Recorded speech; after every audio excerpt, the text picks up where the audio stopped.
Next man up, 1025, The Game. Jake Lyman, Nick Frazier with you, broadcasting live from the Busy Bee Plumbing, Heating, and Air Conditioning Game Nashville studios, home of the $99 yearly Beehive membership, where the buzz is always about great service. I am actually down here in St. Thomas, getting ready for Vanderbilt women's basketball's Thanksgiving tournament, starting on Thursday night.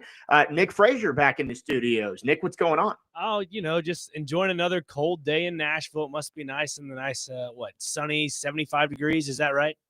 It's closer to like 90 down here, actually. It's hot. Oh, man. I wish I could have some of that. I really will. I mean, I got Hey, we're trading. We're trading places. You were in Key West a couple weeks ago. That's true. That's true. Can't be griping too much about that. Hey, enjoy the nice weather while you're down there.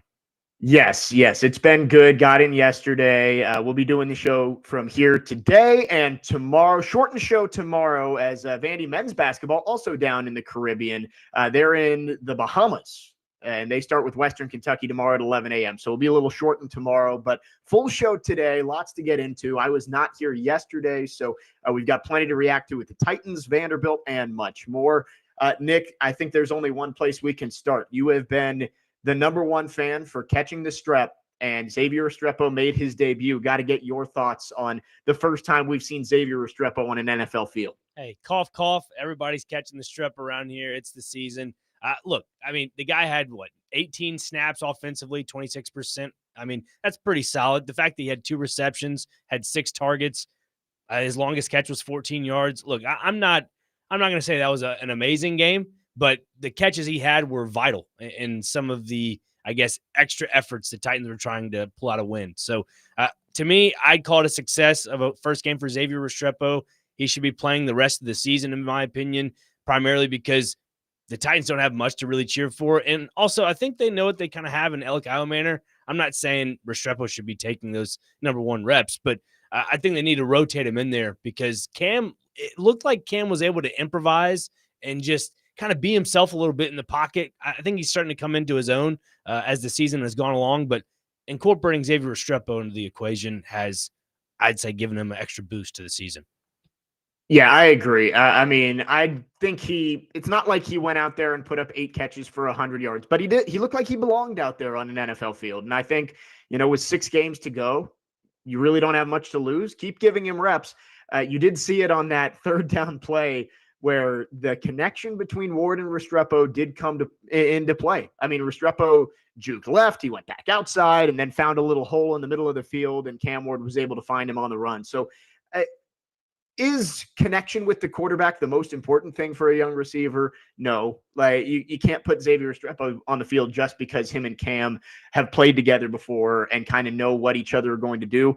But again, you don't have a whole lot of other great options out there. I'm fine seeing him more because, again, he looked like he belonged on an NFL field at the very least, which is more than I would have said I expected. I didn't think he was going to get many targets. He ended up getting 6, which higher number than I would have said. I would have said maybe 2 targets for the game, but almost had a touchdown, made the big play on 3rd down. So I'm fine seeing more Xavier Restrepo for the rest of the year. Yeah, and adding on to that, you mentioned he looks like he belongs out there. To me, he looks like he wants to be out there. I'm not saying other players don't want to be out there, but there's an extra umph to Restrepo's game. The fact that he's basically his back's against the wall. He's an undrafted free agent. This is a guy that's trying to prove himself to be in this league. And I mean, look at it. He showed it this past Sunday.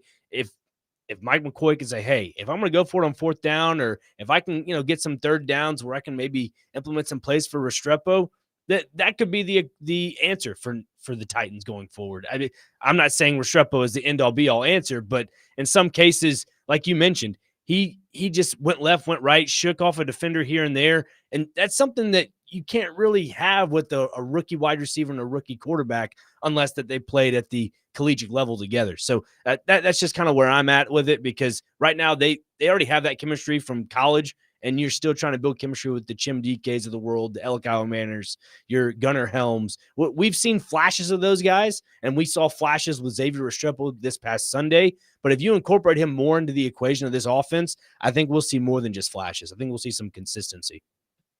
Yeah, and I saw at least one tweet of this core can be the future of the Titans' weapons, and it was Imanner, DK, Restrepo, and Helm. And although I've been pleasantly surprised by most of those pieces in their rookie season, there's not a number one receiver in that group. And Xavier Restrepo, I think even if he ends up being a rosterable player for this team, he's still not a number one or a number two wide receiver. Happy to be proven wrong if he ends up being that kind of player, but I don't believe he's going to end up being that kind of player. You still need a number one wide receiver, and I would put that at the very top of the Titans need list, because we've seen the just complete mashup of offensive pieces they put around Cam Ward this year. I mean, the offensive line hasn't been great. The running game was absolutely atrocious on Sunday against the Seahawks. And you've got a fourth round rookie is basically your number one target out there on the field. So they need to go get a go-to guy for Cam Ward. But I still do like the depth that you're being able to build with some of these rookie pieces that you brought in. Yeah, and you make a great point that they do have to find a top wide receiver, if it's in this draft or if it's in 2027, where I'm at in my brain. I know a lot of people that the name has been thrown out there in Carnell Tate. I mean, you can't go wrong with the Ohio State wide receiver. To me, like if you go after a guy like Carnell Tate, great. I'm not saying that there is a question mark around him, but there's just more boxes checked with a guy like Jeremiah Smith if you wait for 27. Yeah, I agree. I think there's the thought of looking ahead, but it's similar to the discussion around Cam Ward this year of, oh, well, if you wait for next year, but you just don't know what position you're going to be in next year, right? So if you're in position, let's say you get a top pick, you trade back, and there is a Jordan Tyson or a Carnell Tate on the board, and they're at the top, I think you got to go get them. And, if there's no shame in doubling up on wide receivers if you end up with the top 5 pick in 2027. But I think that has to be a top need for this Titans team, because we saw it on Sunday. Yeah, Chim DK, dynamic player. And I think he is going to be a big piece of this offense and special teams moving forward. But he's still not your go-to guy of, hey, it's third down and long, we need a play, I'm just going to throw it up to him. Chim DK is not that type of player. You got to go find that guy for Cam Ward. But overall, I think it was a promising sign that we saw some of those guys step up with so many injuries in that wide receiver room. And with Xavier Restrepo, again, I thought he looked better than I expected him to. He didn't look completely lost out there on the field, didn't look overmatched, but I still don't know if he's actually going to be a future piece of this team. He's got 6 more weeks to figure it out if they continue to put him on the active roster. That might just depend on injury situation and how they feel about him moving forward. Yeah, I mean, look, you can, in my eyes, you can put Xavier Restrepo over Mason Kinsey, because what we saw from Mason Kinsey 2 Sundays ago, I don't know if it was a disconnect between Ward and Kinsey, or if there was just something with that chemistry from college with Restrepo and Ward. I don't know. But for me, if I'm, picking, needles here and there, I'm putting Restrepo over Kinsey if they do elevate an extra wide receiver here and there throughout the rest of the season. That's a very good point, Nick, that we saw on Sunday. And Michael in Clarksville says catches were in garbage time, which is true, but they were trying to make plays down the stretch to get in the end zone and give themselves a chance, which they did. They had an onside kick with 40 seconds left to have a chance to go win the game. Yes, it was garbage time. The Seahawks were sitting back in big zones and trying to just keep everything in front of them. I understand that. But Xavier Restrepo made plays for Cam Ward, and we saw Mason Kinsey did not. I'm okay with seeing Restrepo because, again, his ceiling is unknown. I don't know if his ceiling is all that high, but it's unknown at this point. We know Mason Kinsey's ceiling. He's going to be a good special teamer, and he's going to be not a complete and total disaster at wide receiver. I think Restrepo can be a little bit better than that, but anybody who's counting on Restrepo to be a part of this wide receiver core long-term, I think it's well premature of that at this point. Yeah, 100%. Like, I'm not saying that Restrepo is the greatest thing since sliced bread, but he does bring an extra oomph to this roster right now, and that's just something this team needs. 615-737-1025 is the phone number. Our phone and text line driven by WilsonCountyHyundai.com. If you want to get some thoughts in, Thomas in Nashville, Thomas on a car phone, says, good morning, Jake and Nick. Y'all know I've been wanting all season to catch the strep. It was about time. I think if they get him out there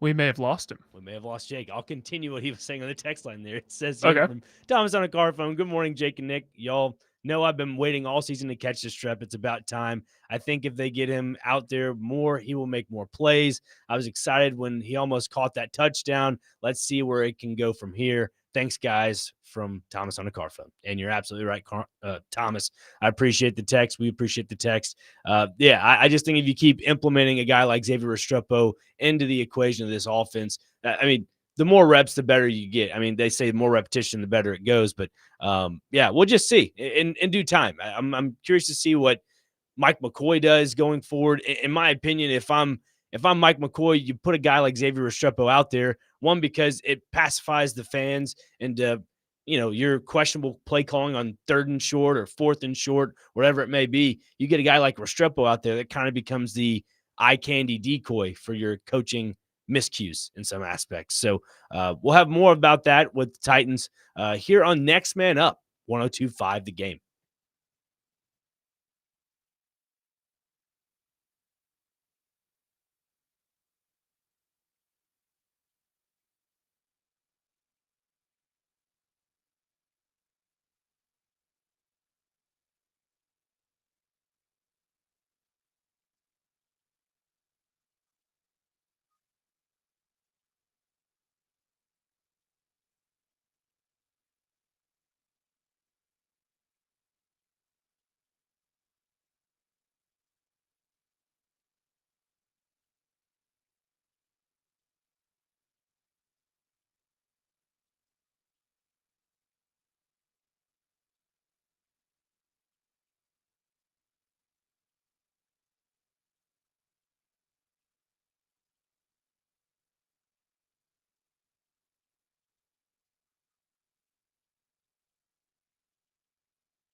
That was Mike McCoy on Cam Ward's performance on Sunday. Possibly the best game we've seen from Cam Ward in his rookie season so far. Jake Lyman, Nick Frazier, next man up, 1025 the game. I am back. The internet has not been my friend down here so far. I tried for like an hour to get a wired Ethernet connection and could not get it to work. And I even upgraded to the enhanced Wi-Fi, and still we dropped in the first segment. So hopefully no more issues. Oh, glad to have you back at least. That's all that matters. So hopefully the sun can kind of give you a little extra give you a little extra joy to your day, and just try not to worry about the Wi-Fi. But I mean, it's always, it's a necessity. Nick's just got to be ready to take over as Mike 1 every time my Wi-Fi drops out, apparently. So Devin and Dixon says, did Jake just fall in the Bermuda Triangle? I mean, he is in the Caribbean after all. Basically, that's basically what happened. Getting into Cam Ward's day, I thought that was maybe the best that we've seen from him so far in his rookie season. I thought the accuracy was improved. He made plays with his arm. He made plays with his legs. And I think the last 2 weeks show you that we're starting to see genuine growth from Cam Ward. We talked about before the bye week how you were seeing quarters, you were seeing halves where things looked good for Cam Ward. The last 2 weeks, I think we've started to see him put together more complete games, which it's an important step in his growth as a young quarterback, that he can go against these top defenses like the Texans, like the Seahawks, and still have a game where you look and he took care of the football and he made plays. Yeah, and you mentioned about the growth there. Looking at the way Cam is kind of assessing the game, and I don't want to reiterate from what happened in week 1 where he was kind of able to dissect the defense, but he's starting to understand, and I don't want to discredit the running back room with this, but the fact that he is in second week in a row leading the running game in rushing yards, and he had a rushing touchdown and also a passing touchdown, I think he's understanding, when to use his feet. And you even mentioned it there about that McCoy clip. He's understanding, pocket presence. He's understanding how to really shift in the pocket and learn when to take those chances and when not to. So that's just something, it just comes with experience. And I think it's taken a majority of the season to really just get comfortable. And I'm not trying to bring Restrepo back into this conversation, but when you have familiarity and that kind of helps you out with your stress levels, it's going to help you out with your development too. Yeah, and I think that's a good point, that he is doing more, and the pocket movement was more impressive. Now, the offensive line, especially when Dan Moore went out, and people can hate Dan Moore as much as they want. Dan Moore is better than Ali Udoh at left tackle. So the offensive line did not help him out that much on Sunday, but I thought he did a good job maneuvering the pocket. Obviously, the third down play to Restrepo was the biggest highlight of the day, but it wasn't just that. He was extending drives. Like late in that game, you would have liked the team to have been able to make a big play down the field and score faster, but that's exactly what the Seahawks were looking to avoid. I mentioned it earlier. They were playing the big zones. They just wanted to keep everything in front of them. Cam Ward was taking what the defense gave him. He was checking down when he had to, and he was extending the drive and got them into the end zone twice at the end of the game. It wasn't enough to win, which ultimately is what you're looking for from a young quarterback. You want to see him start to win games. But back-to-back weeks against two defenses that have given a lot of veteran quarterbacks troubles in the Texans and Seahawks, he looked good. And I think it's a really important step forward for him, not just as a player, but also, the perception of him around the team is, okay, he is developing. He's taking a step forward, and hopefully he can finish off strong the rest of this season and head into the offseason with a lot of momentum. Yeah, and I think if we all look back and when Will Levis was the number one QB1 for this team, you mentioned a good point there, Jake, about, well, do we know what we really have in Cam Ward? Do the Titans really know what they have in Cam Ward? Does the team really know what they have in a leader and a captain? Because under Will Levis, there was just too much of a head case with him. And again, that the Titans put him in a tough situation of being starting quarterback, along with being a team captain who, in my eyes, just didn't feel like he was a team captain. And I feel like Cam Ward just carries himself a little bit differently. He carries himself like a true pros pro, and it's unfortunate that the Titans are 1-10, but the fact of the matter is he's handling himself well. He's handling himself like he's been in the league for 2 to 3 years now, and he understands the game left and right. So that's just something that comes with, along the season. You're just continuing to grow, not only on the field, but mentally and in the locker room. I think that chemistry is starting to build with that young core. And I think it was last week, Paul Kaharski mentioned just like talking about JC Latham and his false starts and stuff. And he said, if I'm Mike Borgonzi, I got to be going up to a guy like JC Latham and saying, I need the best out of you. I need to know that we have a right tackle of the future. So when I bring the next head coach in, I know what I can sell him on. What is the selling point for this team? And if you bring in, a new head coach, you now have a selling point in Cam Ward to know that you have a quarterback of the future in my eyes. So that's something to look Yeah, at. I think for sure Cam Ward is a selling point for the next head coach, especially if it's an offensive guy of you get to come work with this guy's the number one pick. You can show him the highlight reel of all of the throws he made and say, now it's you have to mold this into a quarterback. Cam Ward's a really great thrower of the football right now. There are still some areas that I think he needs to grow in terms of being a quarterback. It's getting better. And he even said it this week. He said he thinks the clock in his head is starting to get a little bit better. He's not holding the ball quite as long. He's getting it out at the top of his drop. All of that's important. But yeah, the next head coach, I think, is going to be excited to work with Cam Ward. You mentioned JC Latham. I don't know how excited they're going to be to work with JC Latham. It was another rough day for JC on Sunday. At the very least, in terms of the lowlights for JC, not saying that I've done the all 22 film breakdown of what JC Latham looked like, but there was one play that he just got completely bulldozed by a defensive tackle who ended up right in Cam Ward's lap.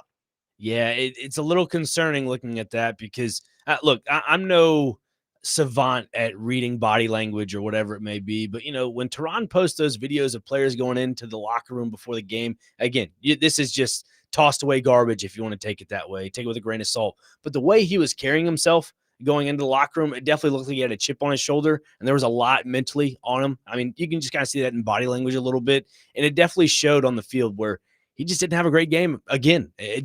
You wonder where he can kind of take a step back and hit like the reboot button and reset because everybody wants to see that JC Latham from his rookie season and how, he was running wind sprints in thunderstorms. Everybody wants to see that JC Latham because the productivity has dropped and it's I wouldn't say it is definitely concerning.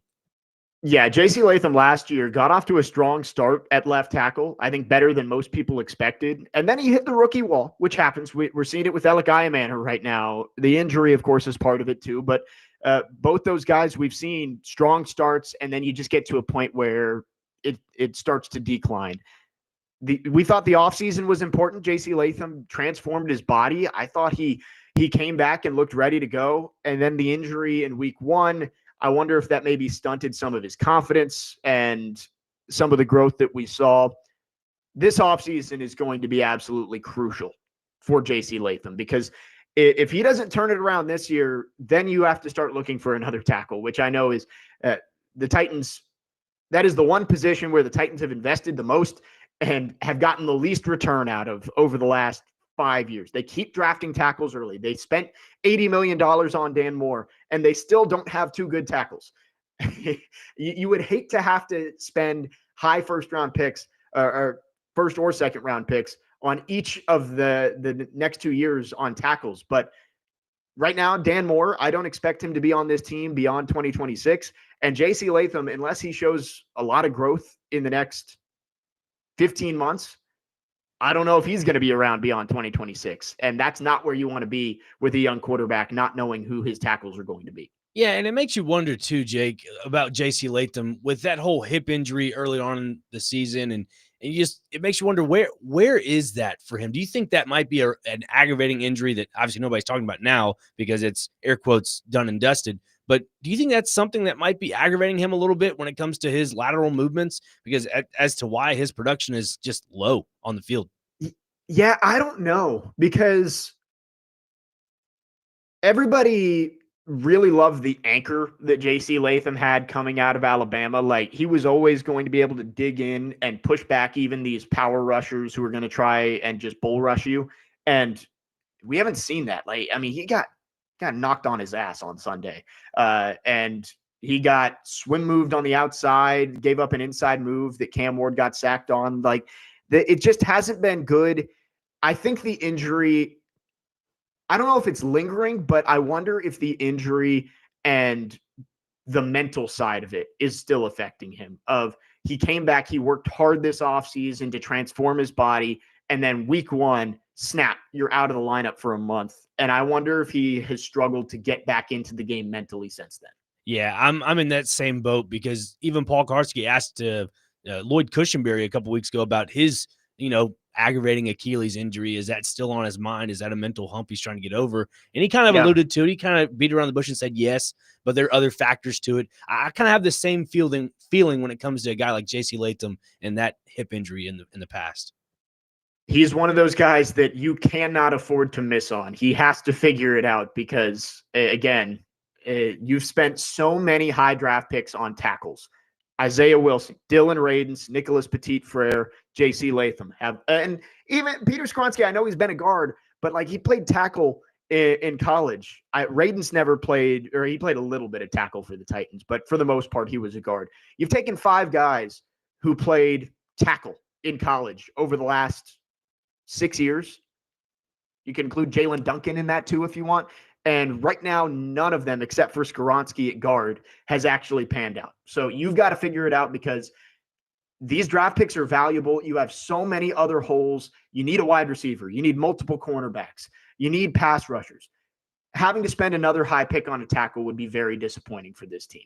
615-737-1025 is the phone number. We'd love to hear from you. Our phone line's driven by WilsonCountyHyundai.com. This afternoon on Totally Hits 93.3, catch MTSU men's basketball as the Blue Raiders take on McNeese State at 4 p.m. Coverage is also available on the Totally Hits Nashville app and at totallyhitsnashville.com. One of the big things that Cam Ward has gotten better at over the last couple of weeks, using his legs. We'll look at that coming up next. Jake Lyman, Nick Frazier, Parker Kelly, next man up, 102.5 The Game.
This Thursday, the NFL game of the week is the Chiefs and the Cowboys at 3:30 p.m. on 102.5. The game, NFL game of the week, is presented by Circa Sportsbook Kentucky and Macero in 12 South. Jake Lyman, Nick Frazier, next man up, 102.5. The game, talking about Cam Ward's performance on Sunday, and who better to hear from now than Trey on our phone lines, driven by WilsonCountyHyundai.com. Trey, thanks for calling. Go ahead.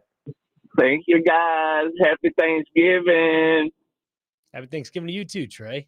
Well, hey, I want to say from what because I listen to the games and stuff. I find it more intriguing to do that. I can paint my own picture, as far as that. But I wanted to know, do you think that the amount of yards and what Cam did when they was trailing in the game is beneficial, and is it? I'm trying to say, if he could do that in a fight, blow for blow game where we're, down a few points, do you think he would be able to be successful as he were on Sunday? And do you think he could keep that level up as far as, the 250 yards, the run for a touchdown, the throw for the touchdown? And do you think that we need somebody to be able to catch the ball in the end zone? We need at least 28 points to even stay legitimate, in the NFL. And what do y'all think about his performance? And do you think it was garbage time productivity, or you think it was meaningful? And y'all have a good day, okay? Love y'all. See y'all later. Thank you, Trey. Yes, the Titans were out of that game early. Jackson Smith-Njigba did what we expected Jackson Smith-Njigba to do, right? Like, he put up over 150 yards and a touchdown in that game, or 2 touchdowns in that game. The Titans defense, we knew, probably wasn't going to match up well with the Seahawks. The talent just is not there.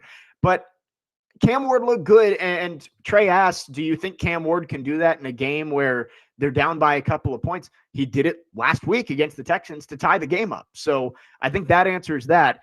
Yeah, maybe some of the stats are a little inflated by it being late. And again, the Seahawks were just trying to keep everything in front of them. But Cam Ward went out and made the right decisions. It's easy to try and force stuff when you're down 2 touchdowns late and throw a pick. He kept the Titans moving. He kept the drives alive, except for the one where they got into like a 4th and 22. But I think Cam Ward did about everything he could to get the Titans back in that game. At some point, you just ran out of time, and your defense didn't give you a chance to win that game because you gave up 30 points early. Yeah, and to Trey's point as well, it kind of assessing to that clutch factor Cam Ward's had. The last 3 games, the Titans, it's been a 1-possession game going into the last, well, not 1 possession, but 1-score game to end things out. I mean, for me, looking at that, you got to say Cam's understanding the game a little bit better. And yeah, they do need a wide receiver that can catch a ball a little bit. So, I mean, Cam is developing as a rookie quarterback, and to the point where Trey had on the end of his call, does garbage time, matter between regular time, whatever? Look, anything for a rookie quarterback, it's good time. And good time meaning he's developing any time in the game. That is, there's no bad reps, essentially is what I'm trying to say. There are no bad reps for a guy like Cam Ward in his rookie year. And if you call it garbage time, so what? But the guy's getting more reps and more exposure. He's getting comfortable in the game. That's all that matters going forward in this first year under Ward. No, that's a very good point, Nick, that yeah, sure, it's garbage time. Maybe the stats don't look the same if it's a 3-point game late, but yeah, there are no bad reps for Cam Ward right now. He needs to get as much experience as possible. And I thought it had to be confidence building. I saw all the notes from the Titans press conference after the game of like, it kind of felt like the Titans won that game, right? Like that was kind of the vibe, was like, oh yeah, we only lost by 6 and Cam looked good. That's a win.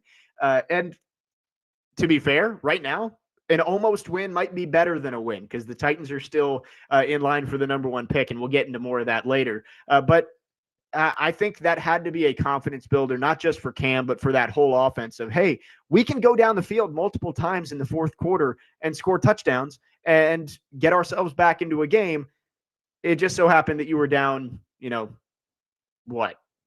20 late in that one and really didn't have an opportunity to actually go and win the football game.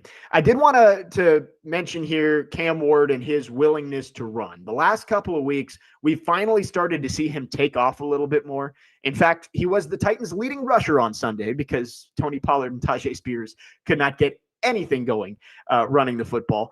But the willingness to run for Cam Ward is important because he is an athlete. Like we see it, the escapability.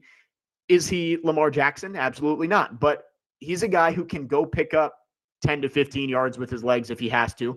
I think there was a block in his mind of, I want to be a gunslinger. And when I get out of the pocket, I'm not looking for a running lane. I'm looking for somewhere to throw the ball downfield. And sometimes that's important. Like the play to Xavier Restrepo, there was really nowhere to run. He kept his eyes downfield. He made a play. But there are going to be times where it's 3rd and 7 and the defense backs off because they're worried about you making a play with your arm, and you have a running lane to go get the first down. He's done a much better job of taking advantage of that over the last 2 weeks. Yeah, and I'm not trying to compare Cam Ward to Derrick Henry in any facet, but when you look at Cam Ward, his escapability from the pocket, it's almost like Derrick Henry. You have to give him like 2 or 3 yards, and then he starts catching stride. That's kind of how I feel with Cam Ward and his legs. You got to give him about 2 to 3 yards, then he catches full stride, and the world's his oyster at that point. He can do whatever he wants if he gets to that second level and maybe gets an extra 15 yards to play. That's just something that you love to see out of a rookie quarterback in Cam Ward, especially under a depleted Titans team in some aspects. This is exactly what you want to see going forward. Yeah, the way the offensive line is performing, the way the running backs are performing, you need Cam Ward to be able to run the football. And I compare his running ability to Patrick Mahomes. I think that is what you're looking for Cam Ward. Patrick Mahomes is not as fast as Lamar Jackson. He is not as good of a runner as Josh Allen, but when he has to make a play with his legs, he makes a play with his legs. And I think that's what Cam Ward is. He's not the fastest guy. He's not the most elusive guy. He's not going to run through people, but he can make a play with his legs. He's athletic enough. He can make a few guys miss. And I like that he's taking advantage of it. And that was something Mike McCoy said coming out of the bye week was a big adjustment that they tried to make of, hey, you've got to be able to tuck the ball and run when there's 5 yards in front of you. Because, yeah, maybe every once in a while you look down the field and the defense lost a guy and you can make a play with your arm. But for the most part, when you get out of the pocket, your best play is going to be either to throw it out of bounds or to run it. And he has done a much better job of that. And it opens things up for him, right? The threat of him running the ball now should open up more throws for him because these defensive backs and linebackers can't just sit back in coverage and say he's not going to run it. They have to be able to step up, and now you can make that adjustment and throw over the top. Yeah, and it opens up the defensive scheme too, because that makes the defensive coordinator on the other team say, wait, we have to have a linebacker stay on him at all times because he's vital with his legs. He can hurt you on the ground as well. So then that opens up somebody maybe over the middle in a crossing route, something along those lines. You mentioned Patrick Mahomes and just the way he's able to give that extra unpredictability when he's, running outside the pocket. I don't know if you got to see any of the Chiefs-Colts game this past Sunday, Jake, but there were times late in the third quarter, fourth quarter, when they had to extend drives, and Mahomes would always, be improvising outside the pocket, all the above. There would always be that time when Rashee Rice would go off his route or Travis Kelce would go off his route and find space and collect 20 to 30 yards on the catch.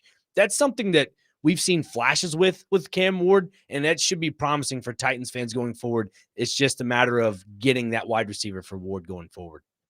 Yeah, you're 100% right that Cam Ward was drafted, I think, because he reminds Mike Borgonzi of Patrick Mahomes. Just the arm talent, the escapability, the creativity that he plays with, the spatial awareness. I think it all reminded Mike Borgonzi of Patrick Mahomes. The difference is Patrick Mahomes has become a consistently good and accurate quarterback. That's what Cam Ward is working towards. Cam Ward has the escapability. He can make the crazy throws, the highlight plays. But the reason Patrick Mahomes is because when you get in those situations late, like you said, Nick, he makes the right decisions and he's able to will his team back into a game. We haven't seen that yet from Cam Ward. We haven't seen the consistency. That has to come if he's going to get to that tier of quarterback that can get you into the Super Bowl conversation. But right now, as a rookie, yes, you're seeing the flashes. It's all about trying to find that consistency moving forward.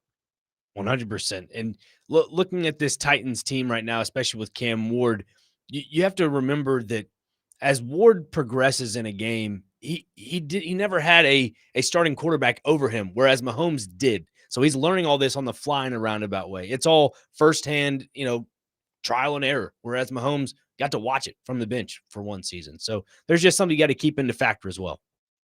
615-737-1025 is the phone number. If you want to text or call, our phone lines are driven by WilsonCountyHyundai.com. The Commodores will take on the Tennessee Volunteers this Saturday. Vandy pregame begins at 1 p.m. on 102.5 The Game and 94.9 The Fan with kickoff at 2:30. Vanderbilt football is brought to you by Gary Force Acura, Jimmy Kelly Steakhouse, and Smoky Mountain Tops. When we come back, another young player making big plays for the Titans. Jim DK has turned into one of the best day 3 draft picks of 2025. Not just his ability in special teams, but also was able to score a touchdown on the offensive end. We'll talk a little Chim on the other side and wrap up hour number 1. Jake Lyman, Nick Frazier, Parker Kelly, next man up, 102.5 The Game.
That was Mike McCoy after the game on Sunday talking about Chim Dike, and what a revelation Chim Dike has been for the Titans return game. After going 13 years without a punt return touchdown, they now have 2 in the last 3 weeks.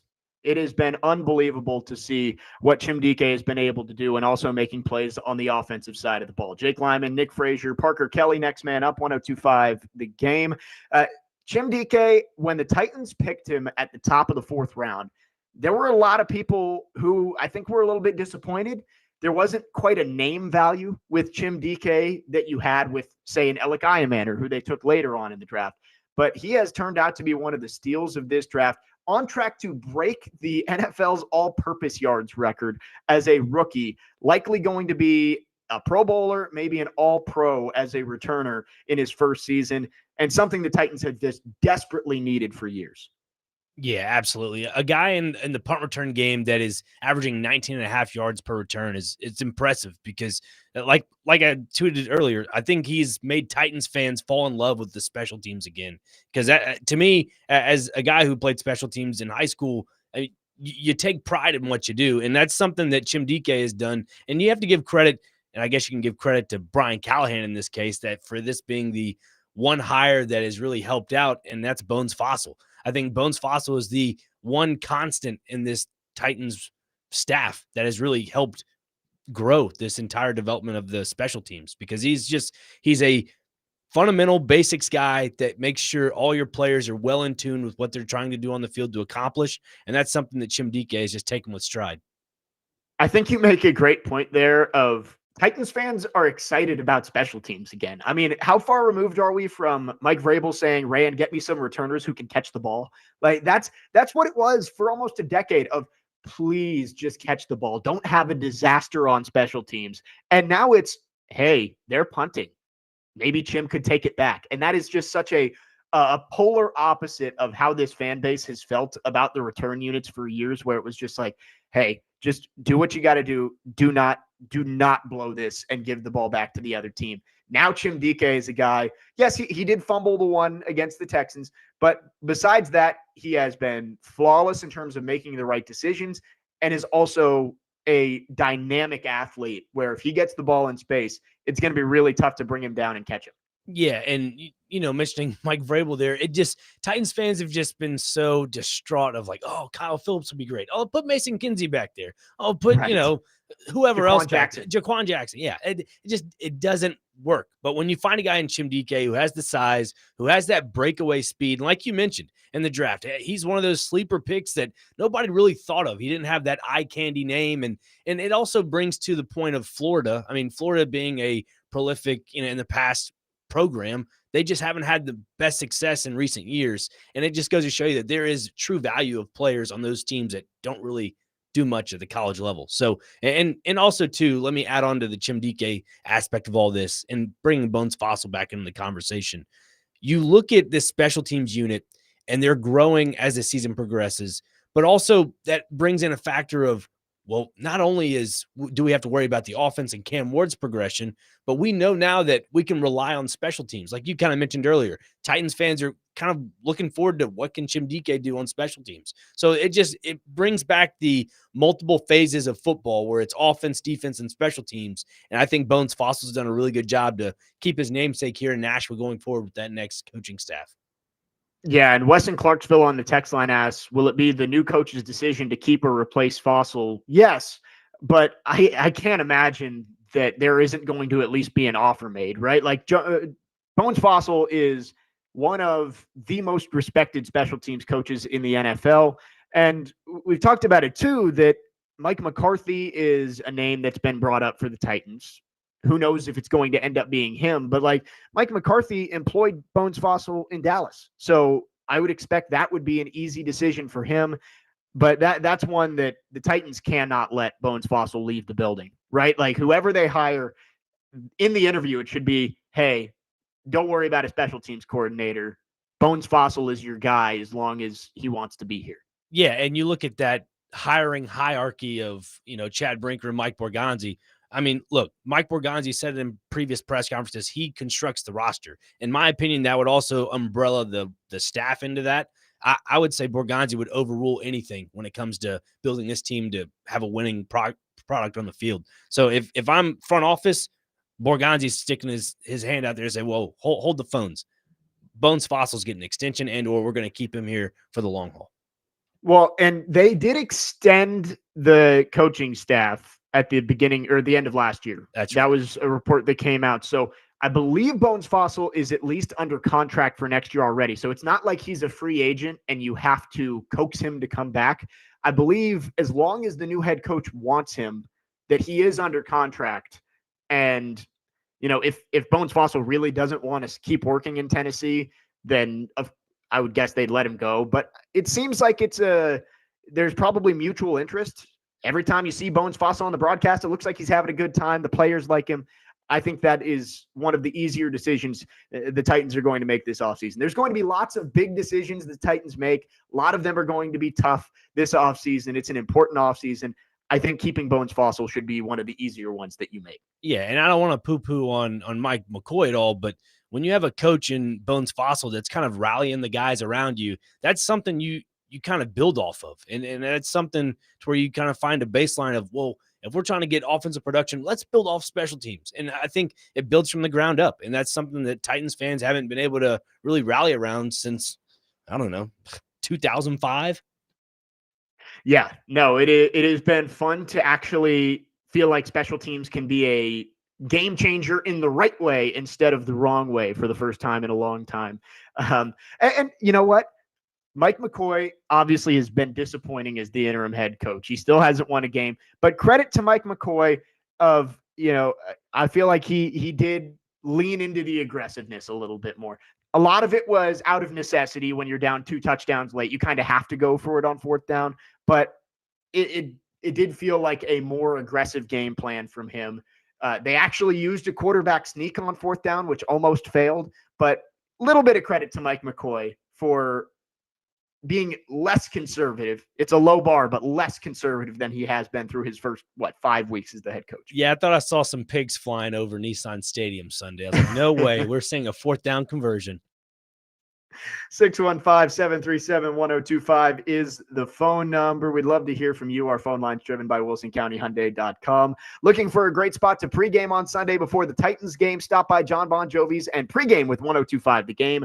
JBJ's has the best food on Broadway, cold beer and cocktails, and stunning skyline views, including 2 epic rooftops. The pregame show is brought to you by Tennessee Brewworks and Old National Bank.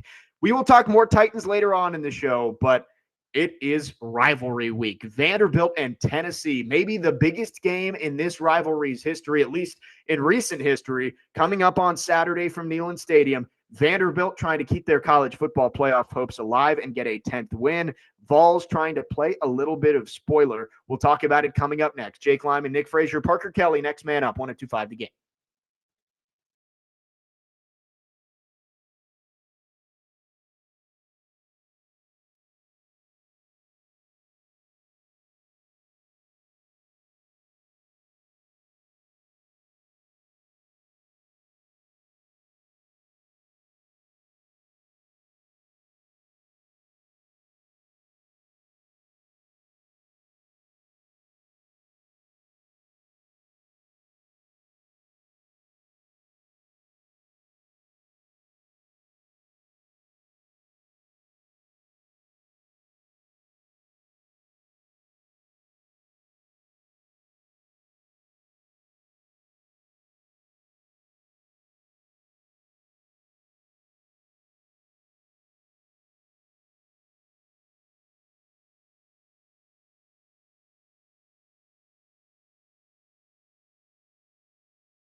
Next man up, 102.5 The Game. Second hour on this Tuesday. Jake Lyman, Nick Frazier, Parker Kelly, broadcasting live from the Busy Bee Plumbing, Heating, and Air Conditioning Game Nashville studios, home of the $99 yearly Beehive membership, where the buzz is always about great service. Titans got to 1-10, falling again on Sunday with a 30-24 loss to the Seahawks.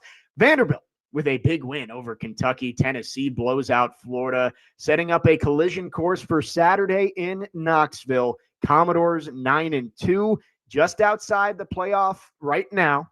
A win could push them in with a little bit of help. Tennessee on the other side of where Vanderbilt was last year, trying to play spoiler and knock out their rival. Nick, this is, I mean, biggest game in this rivalry, at least in a very, very long time. I mean, the rivalry obviously goes back a century. So there could be games that were more important way back when, but this one feels like one of the biggest ones of all time. And Vanderbilt, not a lock to get into the playoff if they win this game, but will not make it if they lose. Yeah, you make a great point, Jake. This, to me, I think is the biggest game in all of rivalry weekend when it comes to games that have a huge factor and implication into the future of programs. Because if Vanderbilt wins, and I just tweeted it out, to me, they're in the playoff. I think they've proven enough to be in the playoff. It's just a matter of, one or two teams losing. But to me, this playoff needs to be reconfigured a little bit, because what Vandy has done this season is obviously nobody thought in a million years that Vandy would be the talk of college football, but they have proven they belong in the playoff this year.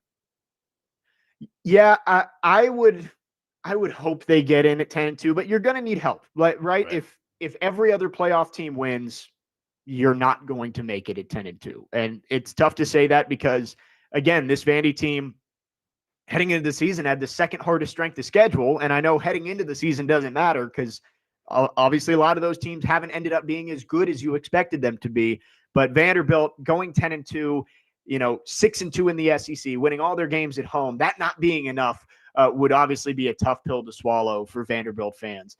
And on Saturday, heading into the game, you kind of knew that Vandy needed style points against Kentucky, right? Because the one thing being held against Vanderbilt was the eye test of like, oh, well, Auburn, that's not a good Auburn team. And you went to overtime with Auburn and fell behind big against them. And that Texas game, yeah, the scoreboard says you were close, but you were getting blown out for most of it. Vandy needed some style points. I would say going up 45-3 on Kentucky would count as style points in that game. And I would argue that at the very least tonight, they should move ahead of Utah, right? Like Utah almost gave up 50 to Kansas State at home. Vanderbilt dominated Kentucky. Vandy should move up at least over Utah.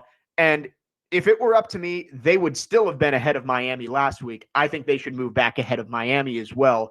But still, that's not enough to get you in. But I think tonight, I would put Vanderbilt ahead of both of those teams. 100%. I mean, you make a great point about that Utah game. Watching it, Kansas State, they had that game in the bag for the most part. If you just get that one tackle on the end of the game, just seal the edge and just fill that hole, you're winning that ball game 9 times out of 10. And that's just one play can change the direction of one season for sure. But I'm with you. I think Miami and Utah should be behind Vanderbilt in the rankings.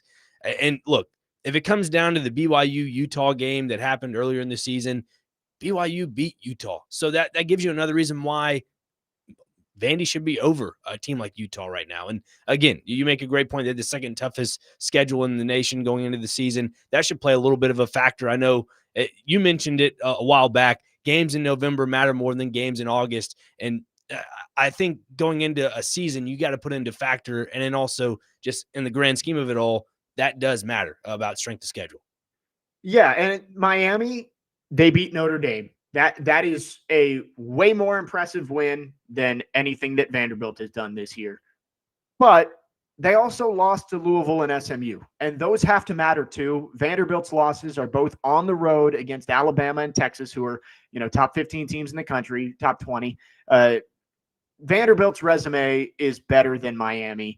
I don't think it's going to change. I think Miami's still going to be ahead of Vanderbilt tonight, but that's a big one. If Vanderbilt could leapfrog Utah and Miami without those two teams losing again, and I think a Vanderbilt win in Knoxville this weekend should push Vanderbilt over both those teams, even if they're not over them tonight in tonight's rankings. But you still need help at that point. And the way I look at it is you hope that your win in Knoxville, which again, we're going to discuss this under the assumption Vanderbilt does win, because again, if they lose, they're out. If Vandy wins in Knoxville this weekend, they should be above Utah. They should be above Miami. You still need to pass 2 more teams to get into the playoff at that point. I think your best hope is one of Oklahoma or Alabama loses to LSU or Auburn this weekend. Unlikely, but possible. And BYU gets boat raced in the Big 12 title game by Texas Tech. I think that is the most likely path for Vanderbilt to make the playoff. Again, still narrow, but it's possible. I'm curious, Jake, when you look at a team like Ole Miss, and I've said it the last couple of weeks, said Mississippi State would lose to Missouri, and then they go into the Egg Bowl and beat Lane Kiffin, and Lane Kiffin would be out the door going to another program, and Ole Miss would be stuck there with 2 losses. If Ole Miss were to lose in the Egg Bowl, what does that do for Vandy's hopes in your eyes? Ole Miss definitely has the better win. They beat Oklahoma. Who else has Ole Miss beaten this season? LSU when they were ranked 4th in the nation. Right, but Vandy's beat Ole Tulane, Miss or LSU too. Who was ranked 24. Yeah. Yeah. So that counts as a ranked win. Close loss against Georgia. I don't know if that helps them out at all. But yes, at Oklahoma would be the best win among the two. But you're right that a loss to Mississippi State might hold more weight than that. I don't know. Ole Miss, that is an interesting thought, because I do think Lane Kiffin is going to announce that he's leaving this weekend. Mm-hmm. And I wonder if the committee would factor that in. We talked about it a little bit last week of whether that could play a role. If Ole Miss does lose on Friday night to Mississippi State and Lane Kiffin announces he's leaving, because if he was staying, they would have just announced he's staying and announced an extension. Yeah. They wouldn't have announced that they're going to make an announcement. So I'm going to operate under the assumption he's leaving. That would be an interesting argument to have of whether it's Vanderbilt or Ole Miss. 6 SEC teams are not going to make the playoff. You're getting a maximum of 5. Right now, Vandy is 6th. They have to find a way to pass one of those teams. You're not going to pass Georgia. You're not going to pass Texas A&M. And it would be tough to pass Alabama because they have the head-to-head result against you, right? Unless they lose. So Oklahoma and Ole Miss would be your hopes. Both those teams have better wins than you do. But, yeah, if Ole Miss lost, I think that would at least open the conversation of Vandy passing them up. Yeah, because you also factor in that if the head coach leaves, that gives the players 30 days to transfer out. Is that correct?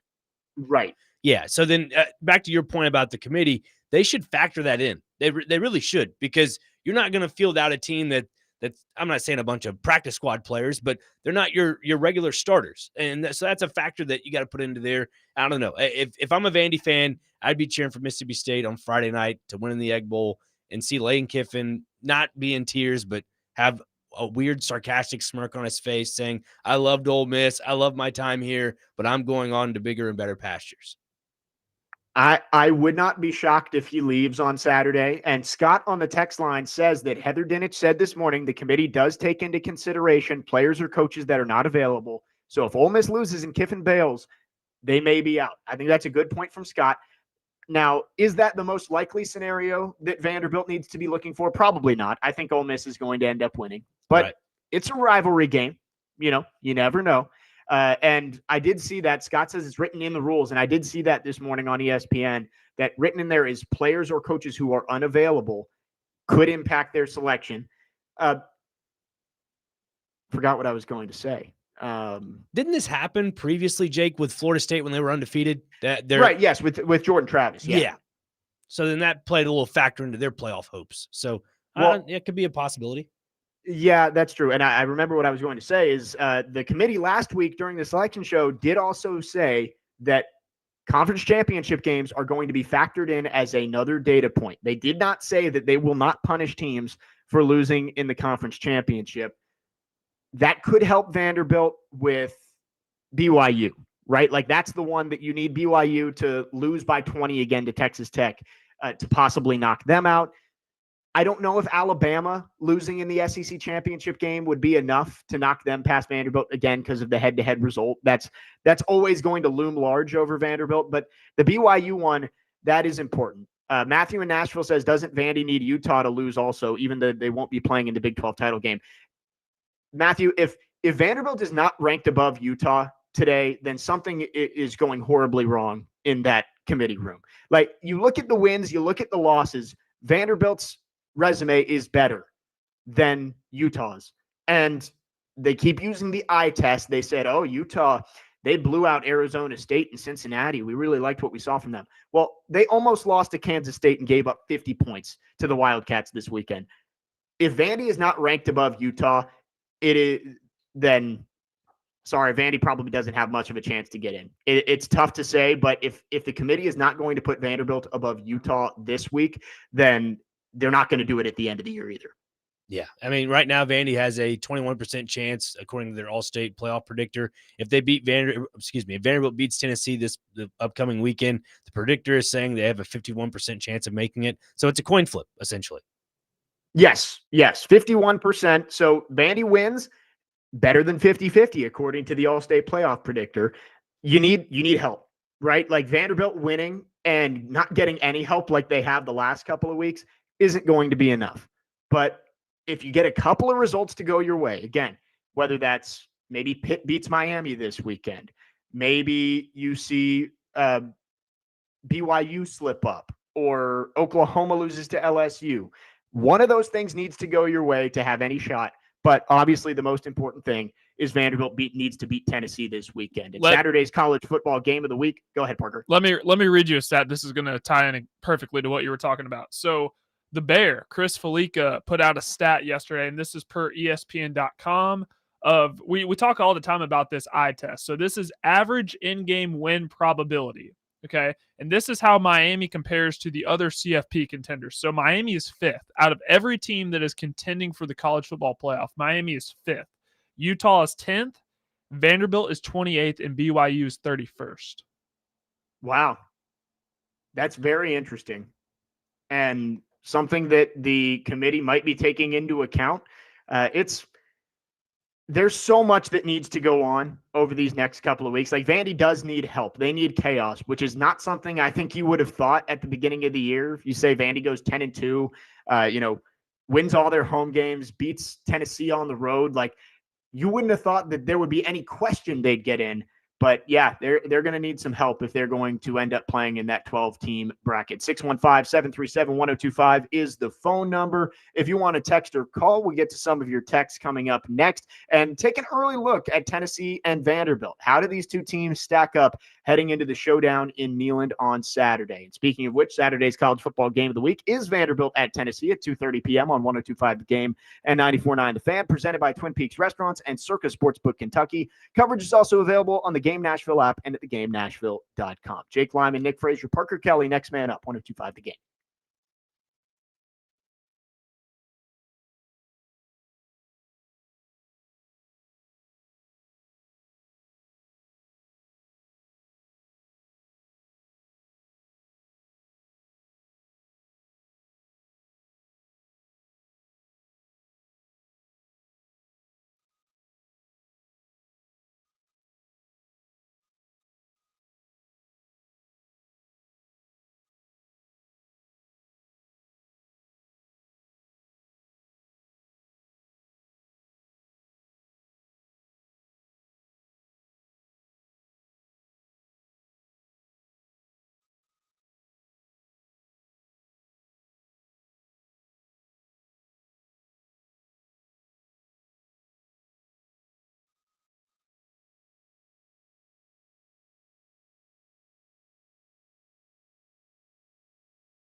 The MTSU Blue Raiders will take on New Mexico State this Saturday at 2 p.m. Catch all of the action on Totally Hits 93.3 with coverage also available on the Totally Hits Nashville app and at totallyhitsnashville.com. Jake Lyman, Nick Frazier, Parker Kelly with you, talking college football in this second hour of the show. Massive showdown. Vanderbilt, Tennessee, coming up from Knoxville on Saturday. Vanderbilt can put their hat in the ring for Selection Sunday to make the college football playoff if they're able to pull out the victory. Let's go to our phone lines, driven by WilsonCountyHyundai.com. Dylan has been waiting patiently. Dylan, thanks for calling. What you got? Hey, guys. Yeah, I just have a what-if question for you. So you said Vandy needs like 4 teams, essentially, they have to leapfrog over in order to get in the playoffs? Yeah, they've got to get into the top 10. Right now, they're 14. Okay, so what if the 4 teams ahead of them, say this weekend, 3 of those teams win by 3 to 7 points and one of those teams loses, but say Vandy beats Tennessee by 17 or 24 points? Does that carry like way more weight to put them ahead of those 4 teams? It's a good question, Dylan, because recency bias does matter. Like Frazier and I were talking about, I think wins in November matter more than wins in August, and losses in November matter more than losses in August. So, take, for example, if, like you say, Vanderbilt does win by 20 points in Neyland, and, Tennessee is favored in this game. I wouldn't say that that's a likely scenario that Vandy wins by 20, but it's possible. Let's say Vandy goes in and wins 42-21 on Saturday in Neyland, and Ole Miss does lose to Mississippi State. The lasting impression on the committee would be Vanderbilt going on the road and blowing out their top 20 rival, and Ole Miss losing and going out with a whimper against Mississippi State. Like, maybe that does have an impact on who they put in over the other. I think that's a good question.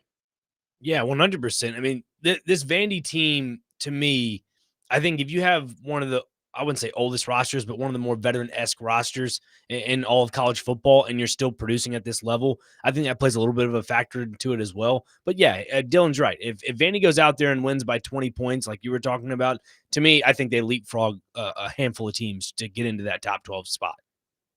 Yeah, I think Vanderbilt has to go make a statement. And that doesn't mean they have to win by double digits, but it has to be an impressive win, right? Like, you've got to go out there and put it all on the table for the committee and say, you can't leave us out. And there's nothing you can do about everything else going on around college football. I mean, we talked about how Vandy's gotten absolutely zero help the last 2 weeks.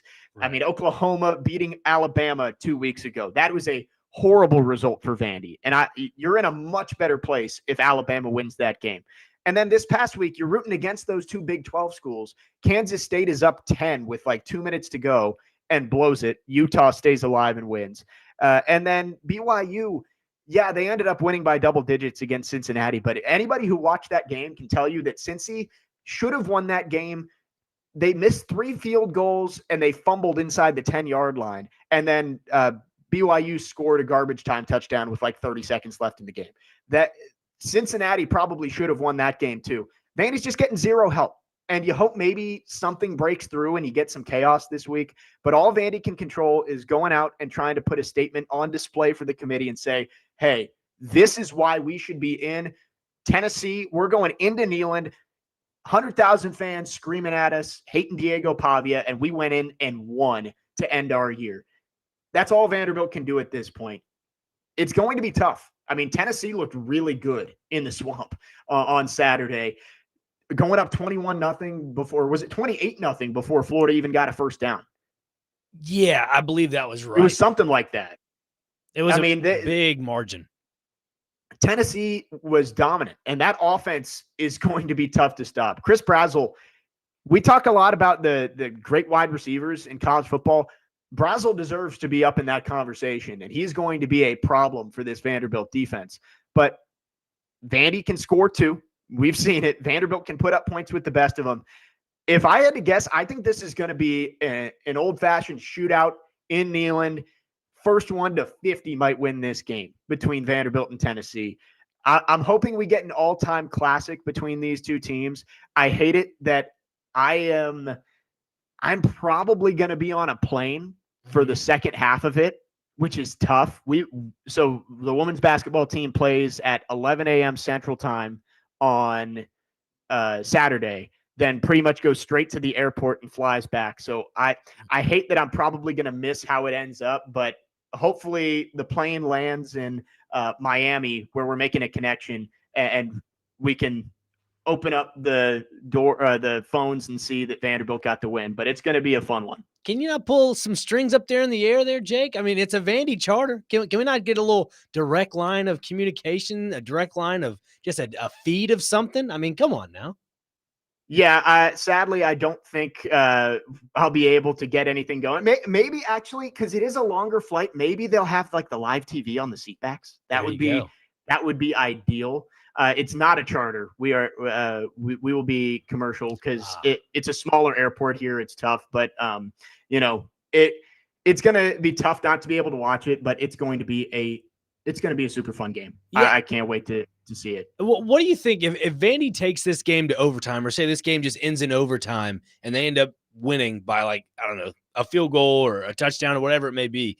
Do you think that helps their case when it comes to the eye test and say, it's rivalry week? I mean, you got to put all the factors into the potluck here, but like, do you think that hurts them, or does that help their case a little bit for the playoff? You think like Vandy just eking it out? Yeah, like maybe by a touchdown or a field goal in overtime.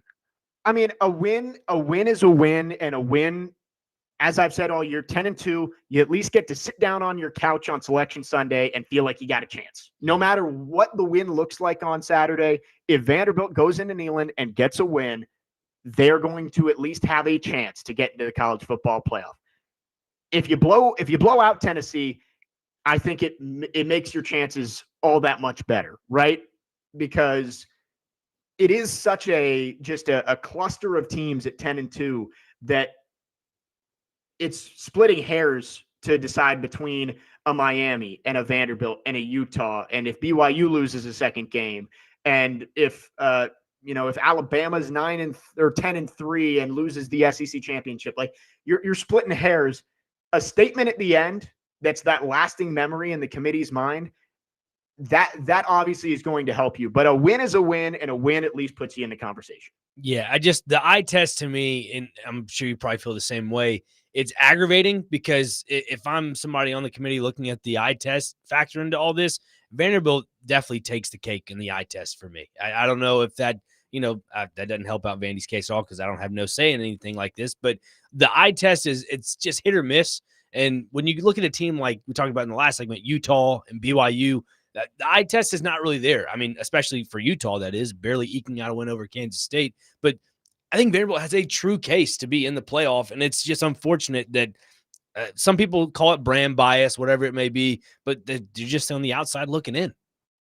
Yeah, and you got to look at the eye test and say, hey, Vanderbilt struggled with an Auburn team that isn't very good. And Vanderbilt came down to a couple of inches against Missouri, who had a backup quarterback in. Like you have to put these factors into it too, that Vanderbilt hasn't always passed the eye test, but this past week they did. They've got to pass it again this week and get a win. But you can tell that these teams, they know that the committee is looking for style points too. Look at what Notre Dame did to Syracuse. Like those kids had families this weekend, and Notre Dame went up 70-0 on Syracuse at one point. Like they're not hitting the brakes.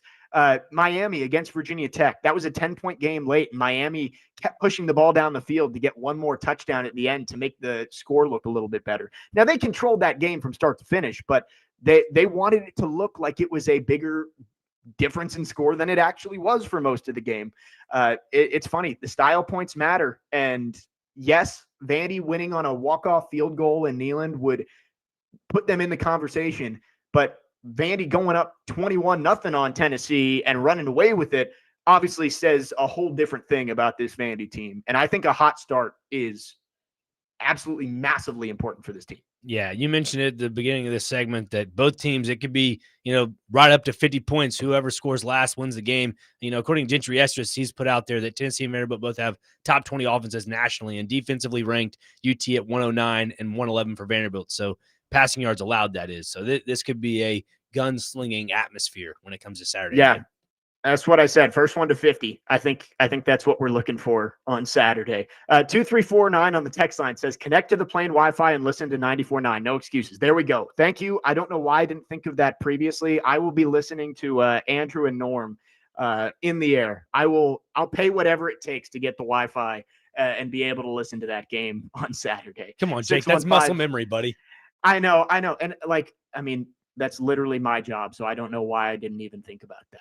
615-737-1025 is the phone number. If you want to text or call, our phone line driven by WilsonCountyHyundai.com. Busy Bee Plumbing, Heating, and Air Conditioning is having a coat drive today from 3 to 6 p.m. at the Seven Cedars Butcher Block on the Lebanon Square. They will be collecting new or gently used coats and jackets and will go to Lebanon needy families. So make sure you head out there for that. Coming up next, I have a take that I don't think a lot of people are going to like, but after Saturday's game, I can't hold it back anymore. We'll get to that coming up next. Jake Lyman, Nick Frazier, Parker Kelly, next man up, 102.5 The Game.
Next man up, 1025, The Game. Jake Lyman, Nick Frazier, Parker Kelly with you on this Tuesday, talking Vanderbilt and Tennessee.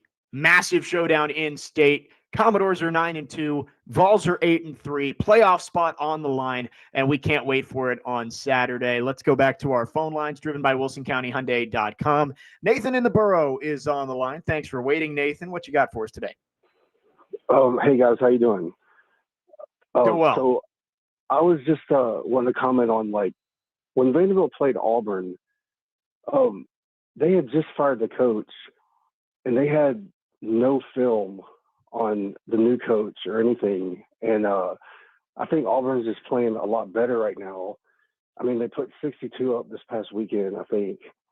I know it was Mercer, but I really think they have a chance to beat Alabama, which would help a lot. But don't the committee take into account, like, the fact that they had no film on the new coach and stuff like that? Yeah, that's a good thought, Nathan. And I think for Vanderbilt, the important thing with that game is that you won it. Like, if you had lost it, that ends your college football playoff chances. But in terms of, again, quote unquote, style points, I don't think that they won any there. And that's why Miami maybe jumped you and why Utah's still in front of you.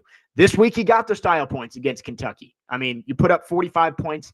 Diego Pavia broke the single game passing yards record. Like, they put up the style points, and we'll see how much the committee is able to factor that in coming up tonight when we get the new rankings. Nick, before we get into this take I have, some news for you. Middle Tennessee native Sonny Gray is on the move. Yes, he is. The Cardinals have traded him to the Boston Red Sox. I'm not sure what the return value is for that, but I'm glad that movement is happening. The youth movement, Heim Bloom has said, you know what? It's time to rip the Band-Aid off. We are making this youth movement official. There you go. Vandy boy Sonny Gray Liam is on Doyle the move, season? heading to the Boston Red Sox. Yeah, possibly. Indeed. All right. I am ready to do it. After the performance from Diego Pavia on Saturday, he is the Heisman favorite at this point, in my mind. Wow. At first, it was just a good story, right? Like, it's, Diego Pavia at Vanderbilt. Like, he's pulling Vanderbilt to wins, and he's got Vandy in the playoff hunt. That was kind of what the talk was for the first half of the season of, this is a cool story. But the last 3 weeks in November, his stats have been the best in the country, and he's keeping Vandy in the thick of it. You're heading into Neyland Stadium with a chance to put up 10 wins in the regular season for the first time, maybe ever. I haven't looked at the record books. This is a Vanderbilt team that is being elevated by their quarterback, and he has been statistically elite for his last 3 games. I'm ready to say it. Diego Pavia, as of right now, with still one more week of the regular season and conference championships to play, Diego Pavia should win the Heisman Trophy. I mean, he makes a good case for it, having, 2,900 yards passing on the season, 26 touchdowns, 6 interceptions, 8 rushing touchdowns. Well, I'll put into factor with that. Those 8 rushing touchdowns, Jake, to your point, just about Pavia's resume in general, those are huge because without Pavia on the field in those rushing attack situations, that maybe Vandy doesn't win those games. And so you make a good point. I mean, he should be headed to New York. I'll say that much. I think he should be headed to New York. Will he win the Heisman, though? I'm not too sure.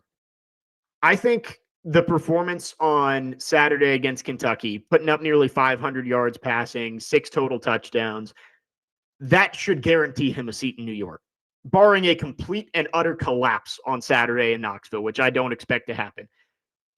He at least has earned a seat.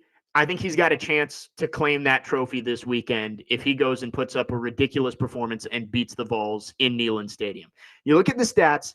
Right now, Pavia, over 70% completion percentage. Now, Julian Sayans is higher. Mendoza's is a little bit higher. But Pavia has over 3,500 total yards, passing and rushing. He's got 34 touchdowns, only 6 interceptions. Mendoza has 1 more total touchdown, 400 less rushing yards, 300 less passing yards. Sayan only has 20 rushing yards and only 1 more touchdown, 100 less passing yards. Like, the statistics for Diego Pavia are Heisman level, at least in comparison to the other candidates that are up there. Now, Mendoza, if they go undefeated and win the Big Ten championship, it might be tough for Pavia to beat them. Saying if they go undefeated and win the Big Ten championship, team results do factor into this. But if Pavia takes Vanderbilt to 10-2 and has the stats that he needs to put himself in that conversation, I would vote for him to win. I don't know if he's going to win. There's a lot of politics in this as well. But if I had to vote right now, I'm not a voter. If I was a voter and I could vote, I would vote for Diego Pavia to win the Heisman Trophy. That's fair. Look, if he goes into Knoxville and wins that game like you're talking about, and they somehow make their way into the college football playoff, yeah, give him the Heisman Trophy. Make sure to deliver it to his front doorstep, and maybe he can, get it by dinner time. I don't know, but that is a definitive answer for me. If he ends up winning against Knoxville, against Tennessee in Knoxville, and they end up going to the playoffs somehow, yeah, I'm in for it. Chase from White Bluff and another texter on our text line driven by WilsonCountyHyundai.com are both pushing back on this. Chase from White Bluff says, still fourth in odds behind Mendoza, Sayin, and Love. And Jeremiah Love deserves consideration too. He is the best running back in the country. He says, stop the glaze. Joey gonna curb stomp him. I don't think it's glaze. Like, I just read you the stats. I wouldn't say it's, again, as the kids say, quote unquote, glazing. I'm reading through the stats and telling you that I think he deserves to be the Heisman winner for his impact on the team, statistical performance, and there is a personality aspect to it too, right? Like Johnny Manziel had a great season, but he was out in the limelight and people loved him. That gets you votes. I think Diego Pavia, as of right now, again, more football to be played. I think Diego Pavia deserves to win the Heisman as of right now. I don't know if he will. And again, not playing in a conference championship, I think might hurt him because at the end of the year, you might have Sayin versus Mendoza in Indianapolis and Reed and Simpson in Atlanta. And all those guys get one extra chance to make their case for the Heisman Trophy, which Pavia won't. But again, you look at the stats, I don't see how you can look and say that Pavia at least doesn't deserve to be right in the thick of things for the Heisman Trophy. No, 100%. You made a good point with Johnny Manziel and Diego Pavia. There's some similarities in that.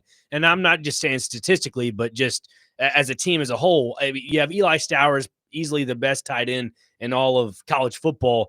When Manziel won the Heisman in his freshman, sophomore year, it was Ryan Swope, if I'm not mistaken. They had that little flex wide receiver, tight end combination. And don't forget about Mike Evans as well. So, I mean, that all those factors into it.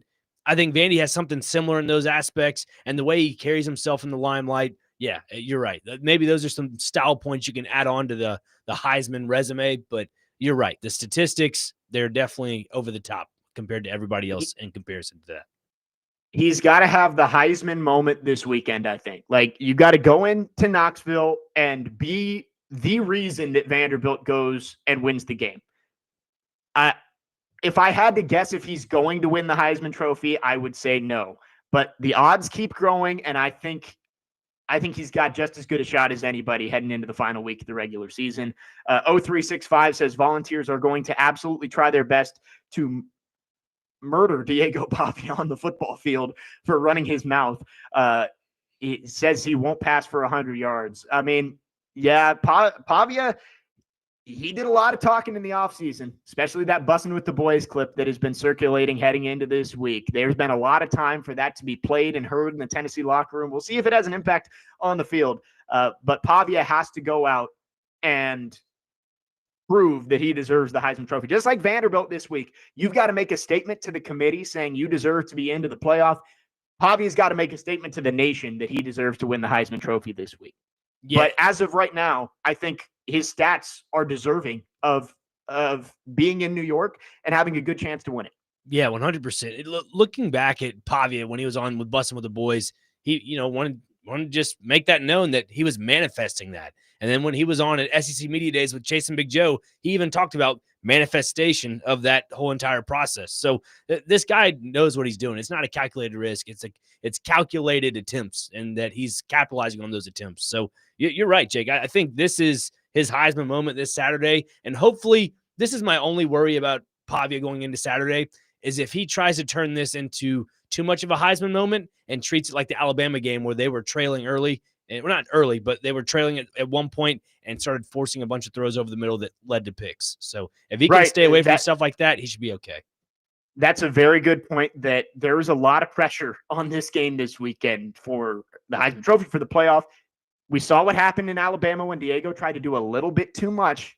We'll see if he's able to stay within himself and go get a win this weekend. 615-737-1025. Let's go back to our phone lines. Adam from Portland is on the line. Adam, thanks for waiting. Go ahead. Dude, this is the biggest game ever.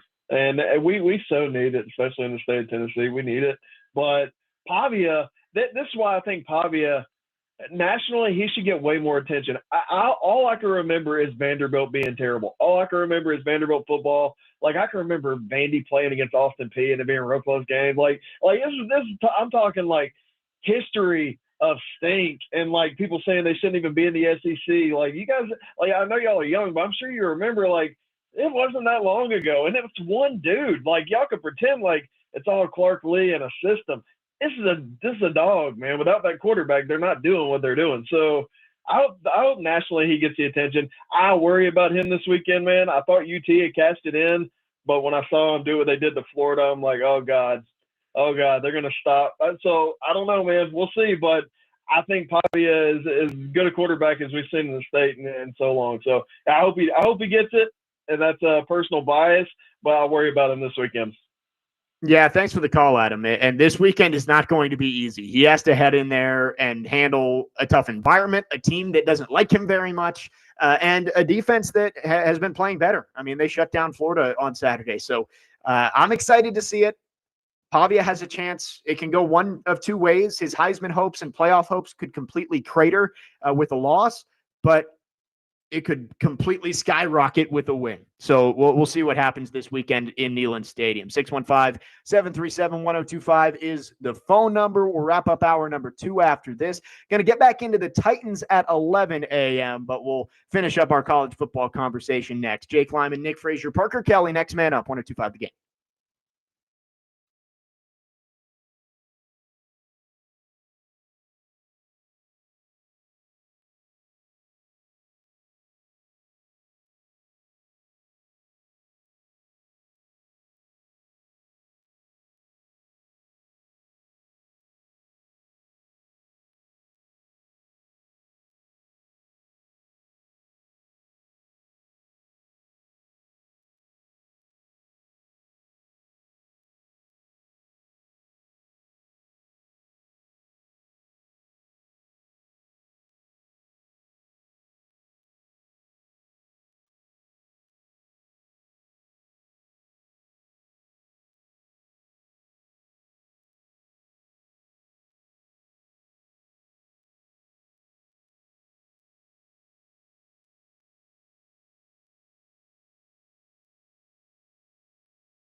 Next man up, 102.5 The Game. Jake Lyman, Nick Frazier, Parker Kelly, finishing up hour number 2, getting ready for the massive showdown in Neyland Stadium on Saturday. Vanderbilt and Tennessee. Commodores can get to 10-2, keep their college football playoff hopes alive. Vols, likely no chance of them getting back into the playoff conversation, but a chance to spoil the hopes of their rival and improve their chances of a better bowl game. We were talking about Diego Pavia's Heisman chances here. And I said earlier how at first it was a good story, right? Of Vanderbilt has been in the cellar of the SEC for so long, and he's raised them back up. It's a great story, but the stats just didn't quite match what you need to see from a Heisman winner. The last 3 games over 4 weeks against Texas, Auburn, and Kentucky, he is averaging over 400 yards passing, almost 4 passing touchdowns a game, 1 rushing touchdown per game, and 70 rushing yards per game. Just, he has completely flipped this race on its head with the way he's played the last 3 weeks. And I got to say, I know Tennessee is talking about how they're going to come in and dominate Pavia. That defense has struggled at times this year. I would not want to face Diego Pavia right now with how hot he's been over the last month. Not at all. It goes back to the point you've made earlier in this show, and you've kind of mentioned it all year. These games in November matter more, and the fact of the matter is he's turning everything up a notch, and the heat's getting warmer, the room's getting warmer, and Pavia's ready for the occasion.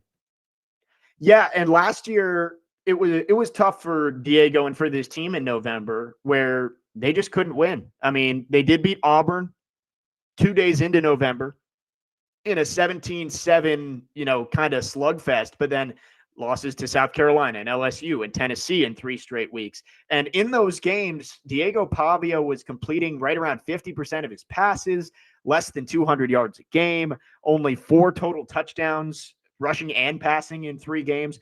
It was an emphasis for this team to be able to win in November. They've got it posted in their building, their facility, of win in November, because they couldn't do it last year. And to see the way that Diego Pavia has played in November so far this year, you can tell that that's something that he took in mentally and said, hey, when the games matter most at the end of the year, I'm going to be my best. And he has certainly done that. He's got to have one more game to put himself in a seat in New York and put his team having a watch party on December 7th, getting ready for the college football playoff selection show. Because if you win this weekend, you've got a chance, right? We said the all-state playoff predictor. It's not perfect, but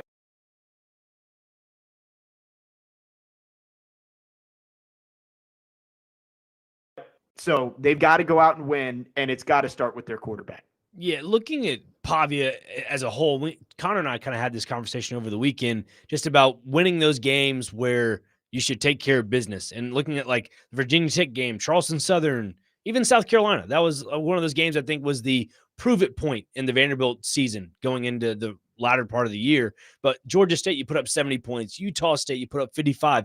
Those are games to where obviously you stat pad if you're a Diego Pavia for the Heisman, but that's what you should do. If you want to be a contender for the Heisman Trophy, you have to stat pad everything you can to get into the conversation. And then you go up into games like the Alabamas, the LSUs, the Missouris, the Texas, your meat and potatoes of the SEC, and you still handle business with that minus Texas and Alabama. Again, his resume is stronger than ever comparing it to the Big Ten schedules and the like I'm saying, the Ohio States, the Indianas. Like, don't get me wrong. Fernando Mendoza, great quarterback. Julian Sain, great quarterback. But what Diego Pavia is doing is completely different from what they're doing with their legs.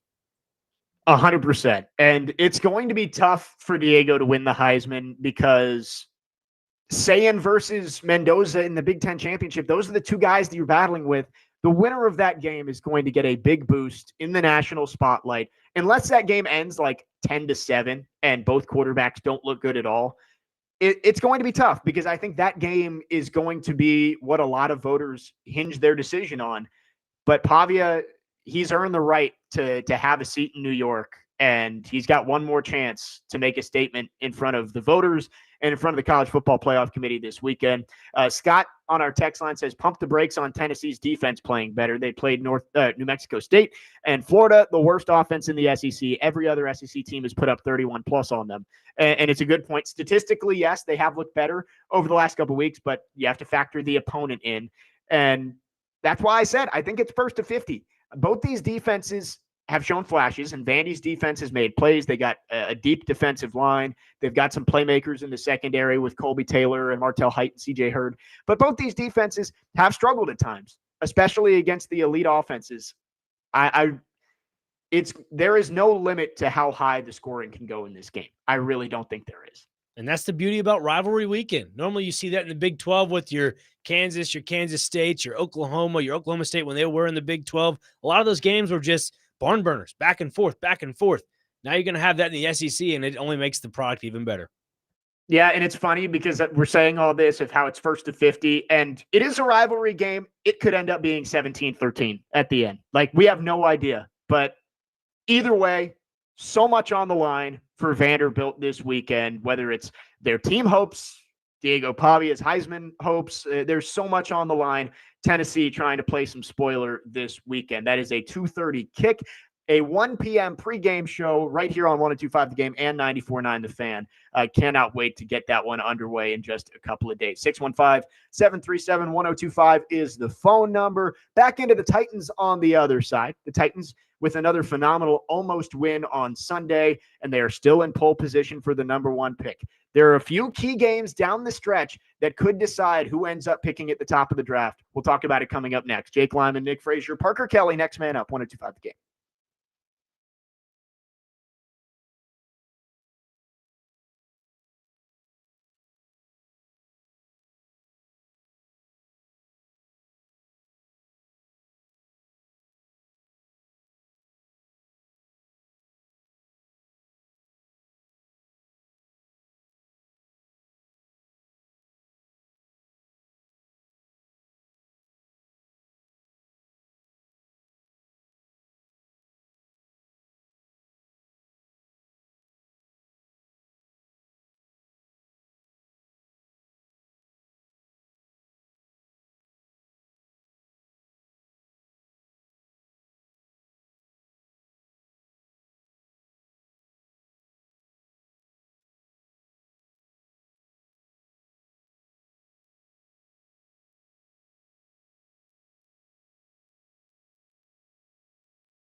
Final hour, next man up, 102.5 The Game. Jake Lyman, Nick Frazier, Parker Kelly, broadcasting from the Busy Bee Plumbing, Heating, and Air Conditioning Game Nashville Studios, home of the $99 yearly Beehive membership, where the buzz is always about great service. Been a fun show so far.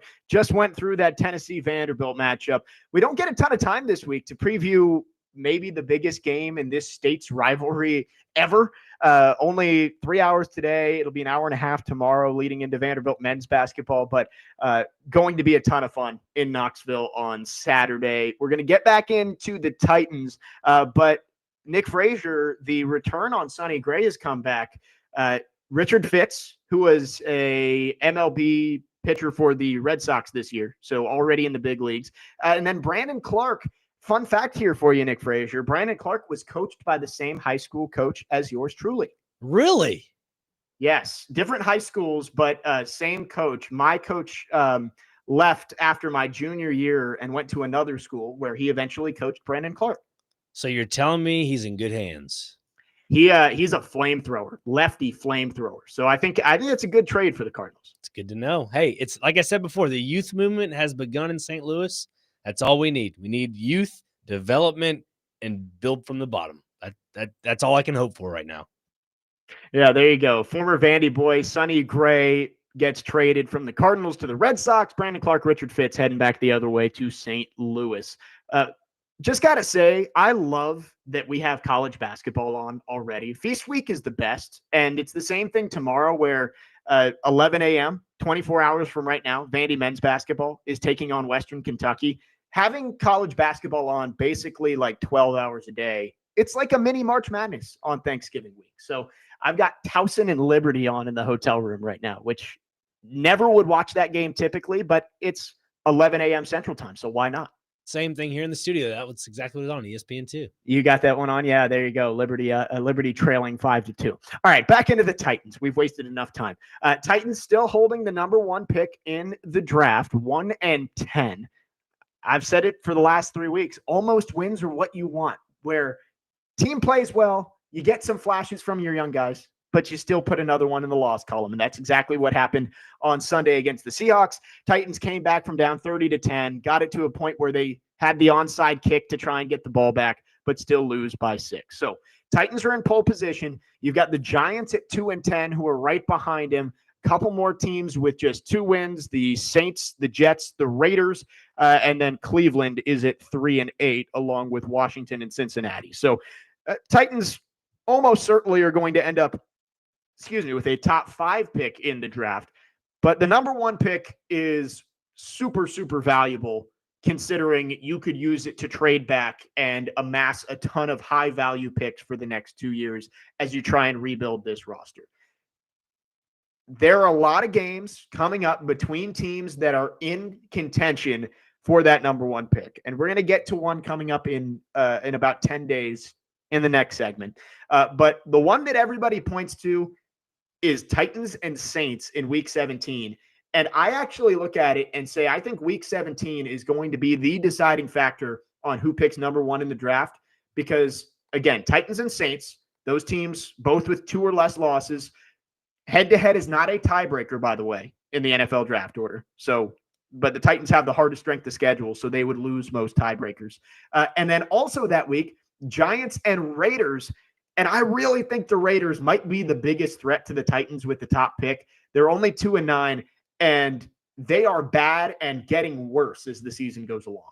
Yeah, I watched that Browns game over the weekend, and holy cow, Geno Smith, I don't know if he's lost it or if the offensive line is that bad, because he threw a few passes to Tyler Lockett on the edge of the field. And I mean, he toe tapped it. It was toe drag swag, as they call it, or whatever it is. But yeah, drag swag. I mean, Lockett looked like a decent wide receiver when Geno Smith had time to throw. So I don't know what's going on there. Obviously, Ashton Genty is having his little rookie wall, as some people may say. Brock Bowers has been obsolete the last couple of weeks. So I really don't know what's going on in Vegas right now.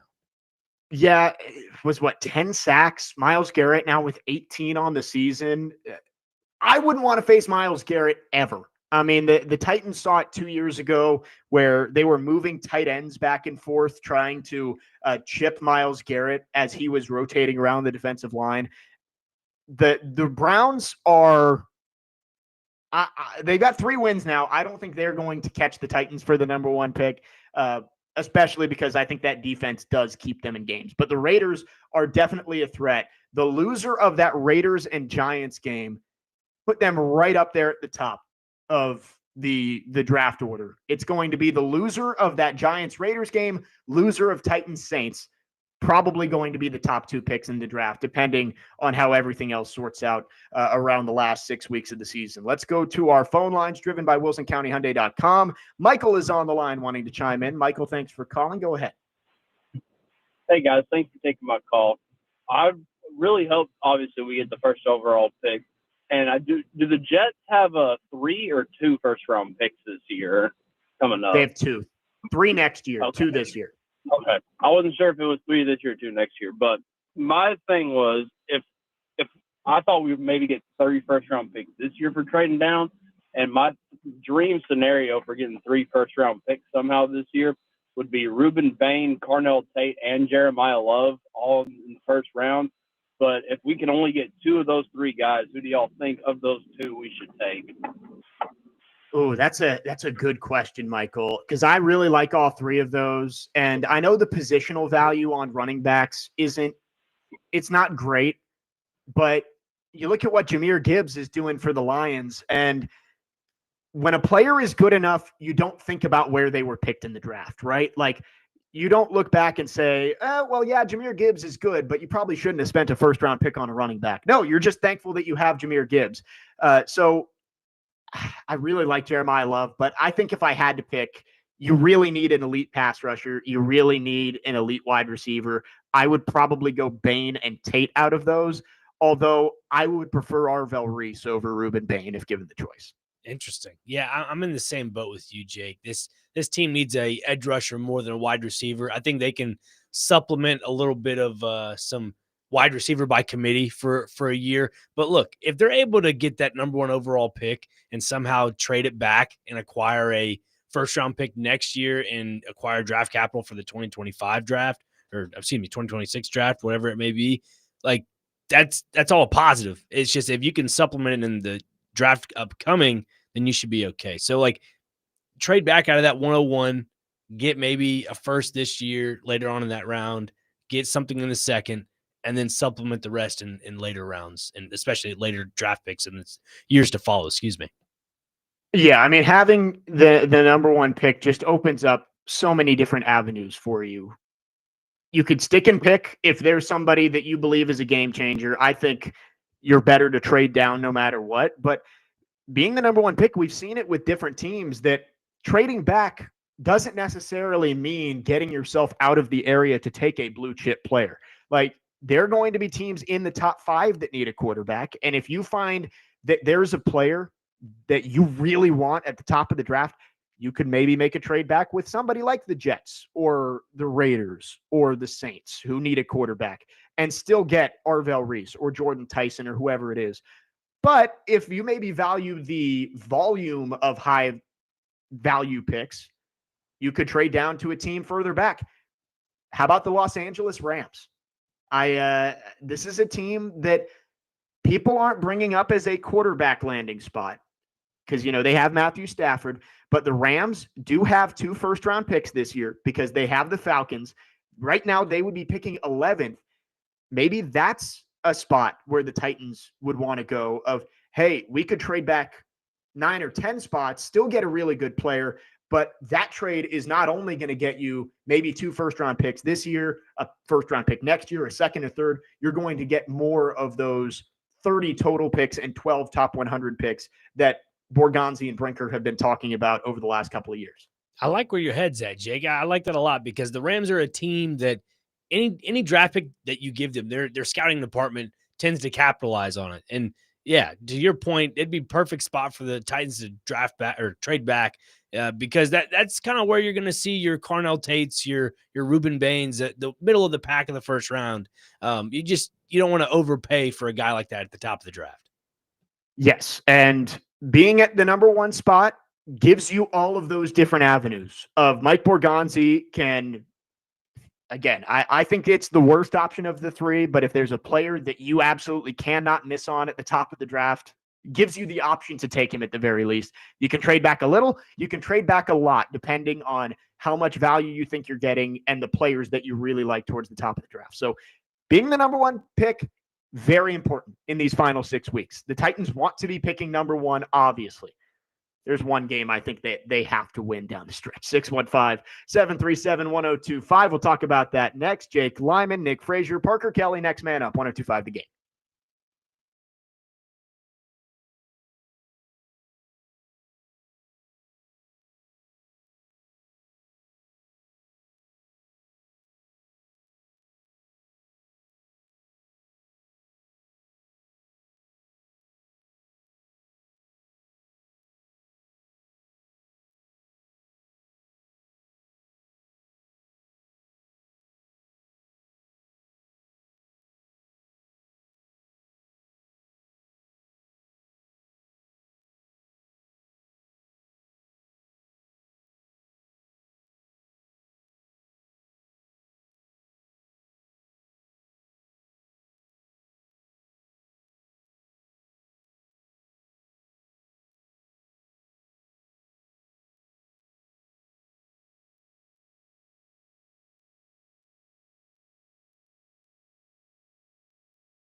Come out and root on Vanderbilt football this Saturday with 1025 The Game at Germantown Pub, located at 708 Monroe Street in Nashville, starting at 2 p.m. Win great prizes and cheer for Vanderbilt as they take on the Tennessee Volunteers this Saturday at Germantown Pub. Jake Lyman, Nick Frazier, Parker Kelly, next man up, 1025 The Game. Cam Ward looked better on Sunday. Titans still lost and still in pole position for the number one pick. And we were just going through some of the key games down the stretch that could decide whether the Titans are picking first, second, third, fourth, fifth, wherever they end up. There's one game that we didn't mention that is going to be huge, and it comes up in just about 10 days. the Tennessee Titans at the Cleveland Browns in Week 14. And yesterday, Kevin Stefanski naming Shedeur Sanders the starting quarterback moving forward, and Nick Frazier. I don't think it's smart to compare the two because the Titans never considered Shedeur Sanders, I don't think, as worthy of the top pick. Obviously, by Cam Ward being the number one pick, and considering how far Shedeur fell, he was never in consideration. So the comparison, it's not like the Titans passed up on Shedeur to take Cam. They never really thought about it. But I know there are a lot of people out there who are going to make that comparison. If Shedeur beats Cam, we're going to be in for a rough week. So selfishly, if the Titans are going to win one more game the rest of the way, I really hope it's against the Browns. Yeah, and look, Cam Ward and Shedeur Sanders, they put this storyline on themselves in a roundabout way. Yeah, yes, nobody can control when Kevin Stefanski would elevate Shedeur Sanders to be QB1 for the Cleveland Browns, but they built this storyline themselves when they were, working out together in that giant practice bubble. And Shedeur was like, hey, come hop on a line with me when it comes to rapping or whatever it is. And he goes, no, I'm just here to play football. Now Cam has to really step up to the occasion and say, no, I'm really here to play football. Like, that's where the storyline to me adds up when it comes to social media and everything else into the equation. Because right now, Shedeur Sanders is taking every bit of the national limelight just from his performance this past weekend in Vegas. So when it comes to this game in 2 weekends, you better watch out, Cam Ward, because Shedeur Sanders is ready to upset the world. Yeah, and Shedeur's comments after the game of, that was only 1 week of practice.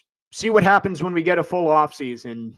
Things are about, did he say dangerous or did he say legendary, something like that? One of the two. Dangerous was the wording.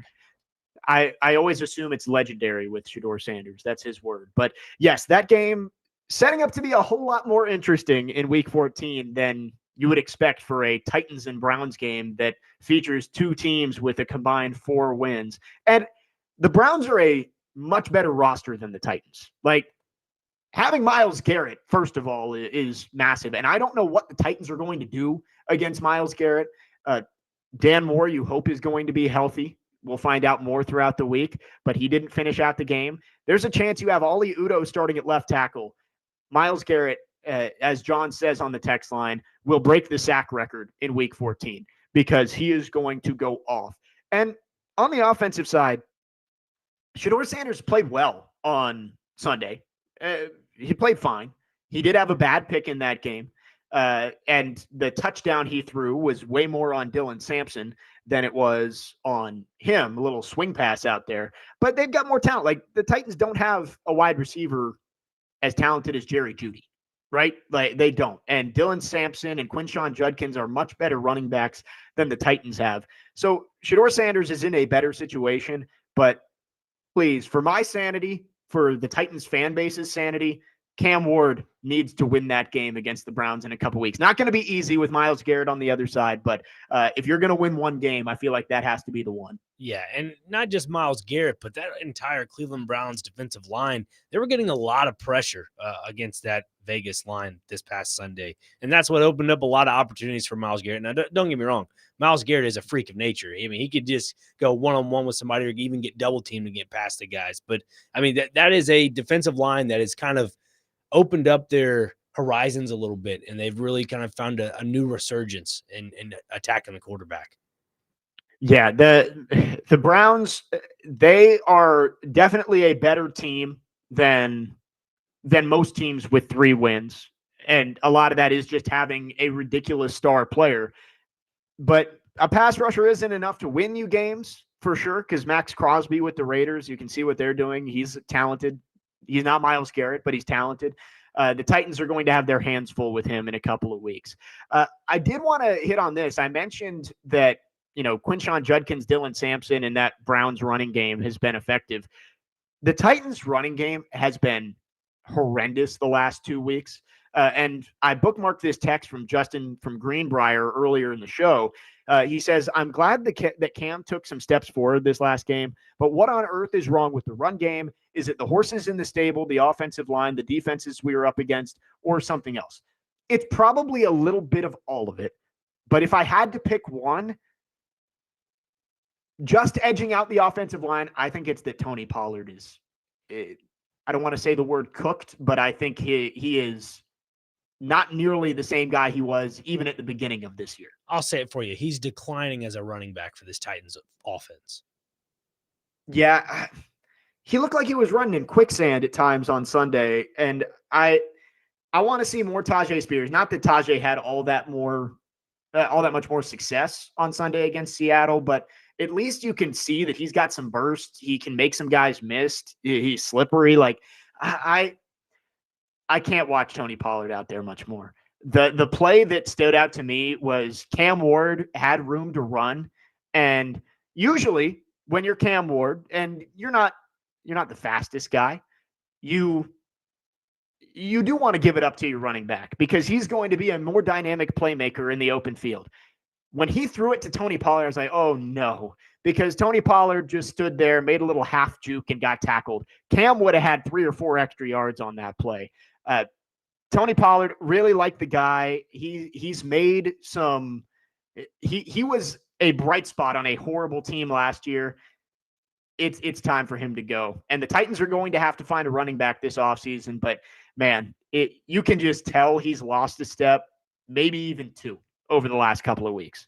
Yeah, and looking back at the beginning of this season, before the season actually, when they were going through OTAs and stuff and going scrimmages against each other, listening to behind the board as Chase and McJoe were doing their shows, you were doing your show, and everybody else was at practice, listening to how people would describe the play, it was always like, oh, a pass out to Spears, a pass out to Pollard. Like it was always a wheel route or some sort of bubble route outside from behind the line of scrimmage to the running backs. And it just seems like that system was obviously under Callahan, but they're kind of evolving that a little bit, trying to break away from it. It just is a continuous footprint with this Titans running back room. And I think that's why they have lack of production with running the ball, is because Callahan wanted this to be a run first team. And now you're trying, or excuse me, not run first, pass first team. And so you're trying to build that mold again of, we need to get back to running the ball. And it's kind of hard to do that when all of your puzzle pieces are for passing and not running. Well, and the offensive line deserves blame too. They have not opened up many holes, but there's just such a lack of playmakers on this Titans team. Jim Dike is the only guy that I can point to and say, yeah, that's a playmaker. You put the ball in his hands and he can make something happen with it. Everybody, and maybe the tight ends too. Like Chig and Gunner have both been good when they've gotten the ball in their hands. But man, Tony Pollard being a key part of this offense is it's not good. And the Titans desperately need an upgrade in that room. And that's why when Michael called in and was asking about, Jeremiah Love and whether you'd want to take him with a first or a second round pick, it really tempts me because having that kind of player can make things so much easier on a young quarterback. And whether that's opening up the play action or just being a weapon out of the backfield, I would not pick a running back in the top 2 rounds, but in the top 100, if you have enough picks, I think a running back is towards the top of the positional needs chart for the Titans heading into next year. Yeah, it's possible. I mean, you try to look at the free agent market. It was even mentioned last night on the Monday Night Football broadcast, but Rico Dowdle, I mean, I'm sure Carolina will figure out a way to get him back on the roster, but if he hits the open market, I feel like the Titans, that'd have to be a phone call you got to make, right? Yeah, I would think so. Running back is the one position, though, that maybe you don't have to use a draft pick because running backs end up on the market. People let running backs walk. I mean, Saquon Barkley hit the market, for God's sake. Like, if that guy's on the market, you can find guys who can play. Breece Hall could be an example of that. I think there are going to be some options for the Titans that maybe don't cost any draft capital. 615-737-1025 is the phone number.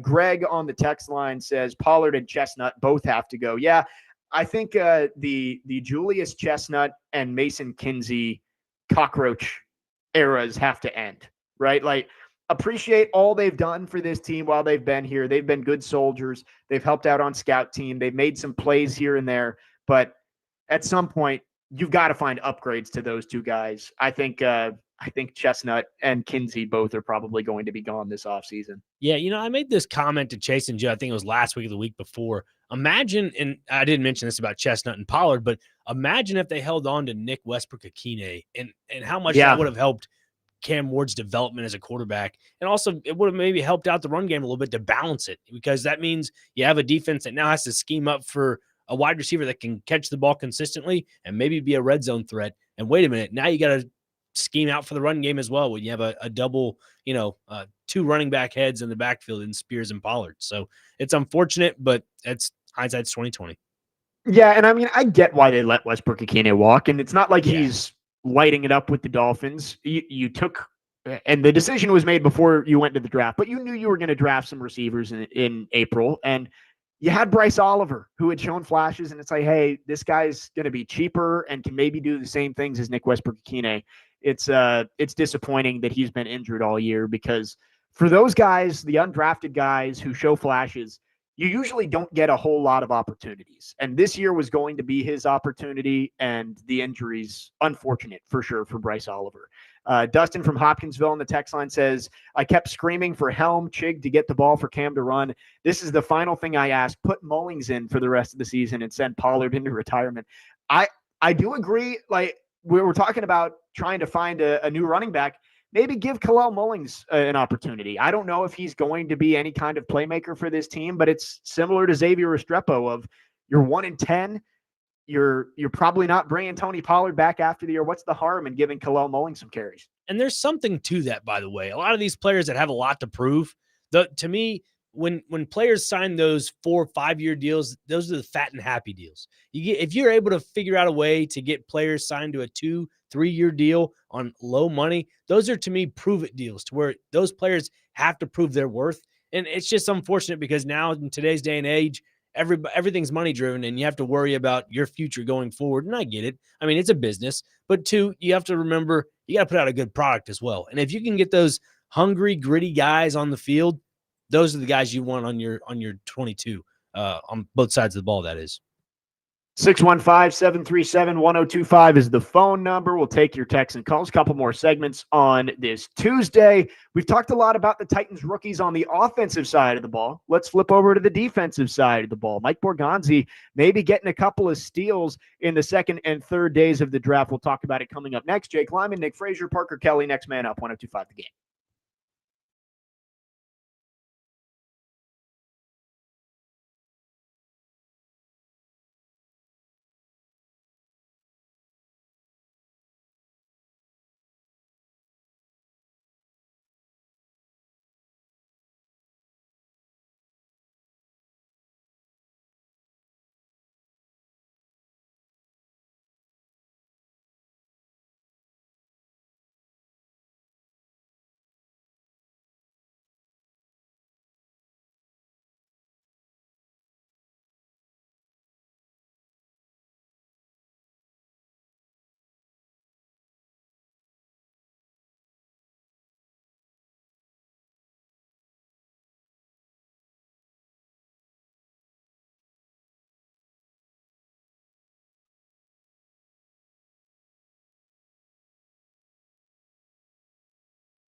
That was Mike McCoy after the game on Sunday talking about Marcus Harris and Kevin Winston, the two rookies in the Titans secondary who have been impressive in their first season. Harris getting more reps after the trades of Jarvis Brownlee Jr. and Roger McCreary. Quandre Diggs moves on, and now we get to see Kevin Winston in the starting lineup. Both guys have made some plays for the Titans. Jake Lyman, Nick Frazier, Parker Kelly, next man up, 102.5 The Game. Couple more segments with you on this Tuesday morning. Nick, the secondary is a spot where the Titans are going to have to invest some capital this offseason. You've got plenty of cap space. You're going to have some picks. But having a guy like Kevin Winston, who you think is going to take a big step, having the full offseason healthy this year, along with a guy in Amani Hooker that you just extended, and at cornerback, a room that was thought to be an empty cupboard after you trade away Brownlee and McCreary, now maybe you have a promising young guy that you can build around in the nickel. You're going to need to get some more cornerbacks this year, but having even just one player that you feel good about heading in next year is a huge advantage for the Titans heading into the offseason. Yeah, it goes back to what I said earlier in the show about, the selling points for the next head coach. Like, is Kevin Winston Jr. going to be a selling point? And absolutely, I think after the New England game, a lot of Titans fans probably thought, yeah, there's something to this kid. Maybe we can finally see what we have in a secondary. And to what Mike McCoy just said in that clip coming back from break, that's what the Titans have wanted all year long, is to have Amani Hooker be the veteran leader, to basically be the Kevin Byard for the rest of that secondary. And that's essentially what's happening right now. Sure, Hooker didn't have the best game, but you look at what he did last week. He kind of came on a little bit. He did some pretty good job against Houston. But this past weekend, looking at what Kevin Winston Jr. is doing, his production has just gone through the roof. I mean, 10 total tackles this past weekend, 6 solo, 4 assisted. So I think that's something to put into factor because that's the future, essentially, for this Titans secondary. Yeah, the defense, you look through it, and there's a lot of maybes on the Titans defense. Think you feel good about Winston. Out of all of the Titans' young players on the defensive side of the ball, that's the guy that I think Titans fans should feel the best about. Femi's been injured. Tavondre Sweat, we don't really know exactly what their plan is for him. Cedric Gray's been good, but maybe not as much of a playmaker as a Kevin Winston could be. I'm excited to see him continue to grow. And with Marcus Harris, again, you trade away Jarvis Brownlee Jr. and everybody is confused, and rightfully so. You didn't get much back for a promising young cornerback, but if Marcus Harris ends up turning into a guy who can start for you, it makes that blow a whole lot easier to swallow. And I think the secondary obviously is a position of need for the Titans, but those two guys showing promise makes it feel a lot more manageable than maybe it did at the trade deadline when you were shipping all of these pieces off. Yeah, and mentioning Jarvis Brownlee Jr. there, I mean, if you supplement a guy like Marcus Harris, if you're a GM and Mike Borgonzi, you have to really think about it as those nickel spots. You really want your late round picks to really hit on those if you can. I mean, look, it's a coin flip, anything past the 5th round, in my opinion, if you're going for secondary depth. But a guy in Marcus Harris who's kind of had a pretty decent stretch of form the last couple of weeks, that this might be something to look at going forward for that nickel position. Yeah, and you mentioned Amani Hooker earlier. I did want to have a short conversation about Hook because he has not had a great year. Coming off the extension right at the beginning of the season, it's been disappointing for Amani Hooker. The one thing that I'll say about him is he's a step late on everything. Like, it's like every throw that gets made, he's just a step behind. And that was kind of what it felt like at the end of Kevin Byard's tenure here, right before they traded him to the Eagles. It was like, yeah, he's just not quite the playmaker that he was before.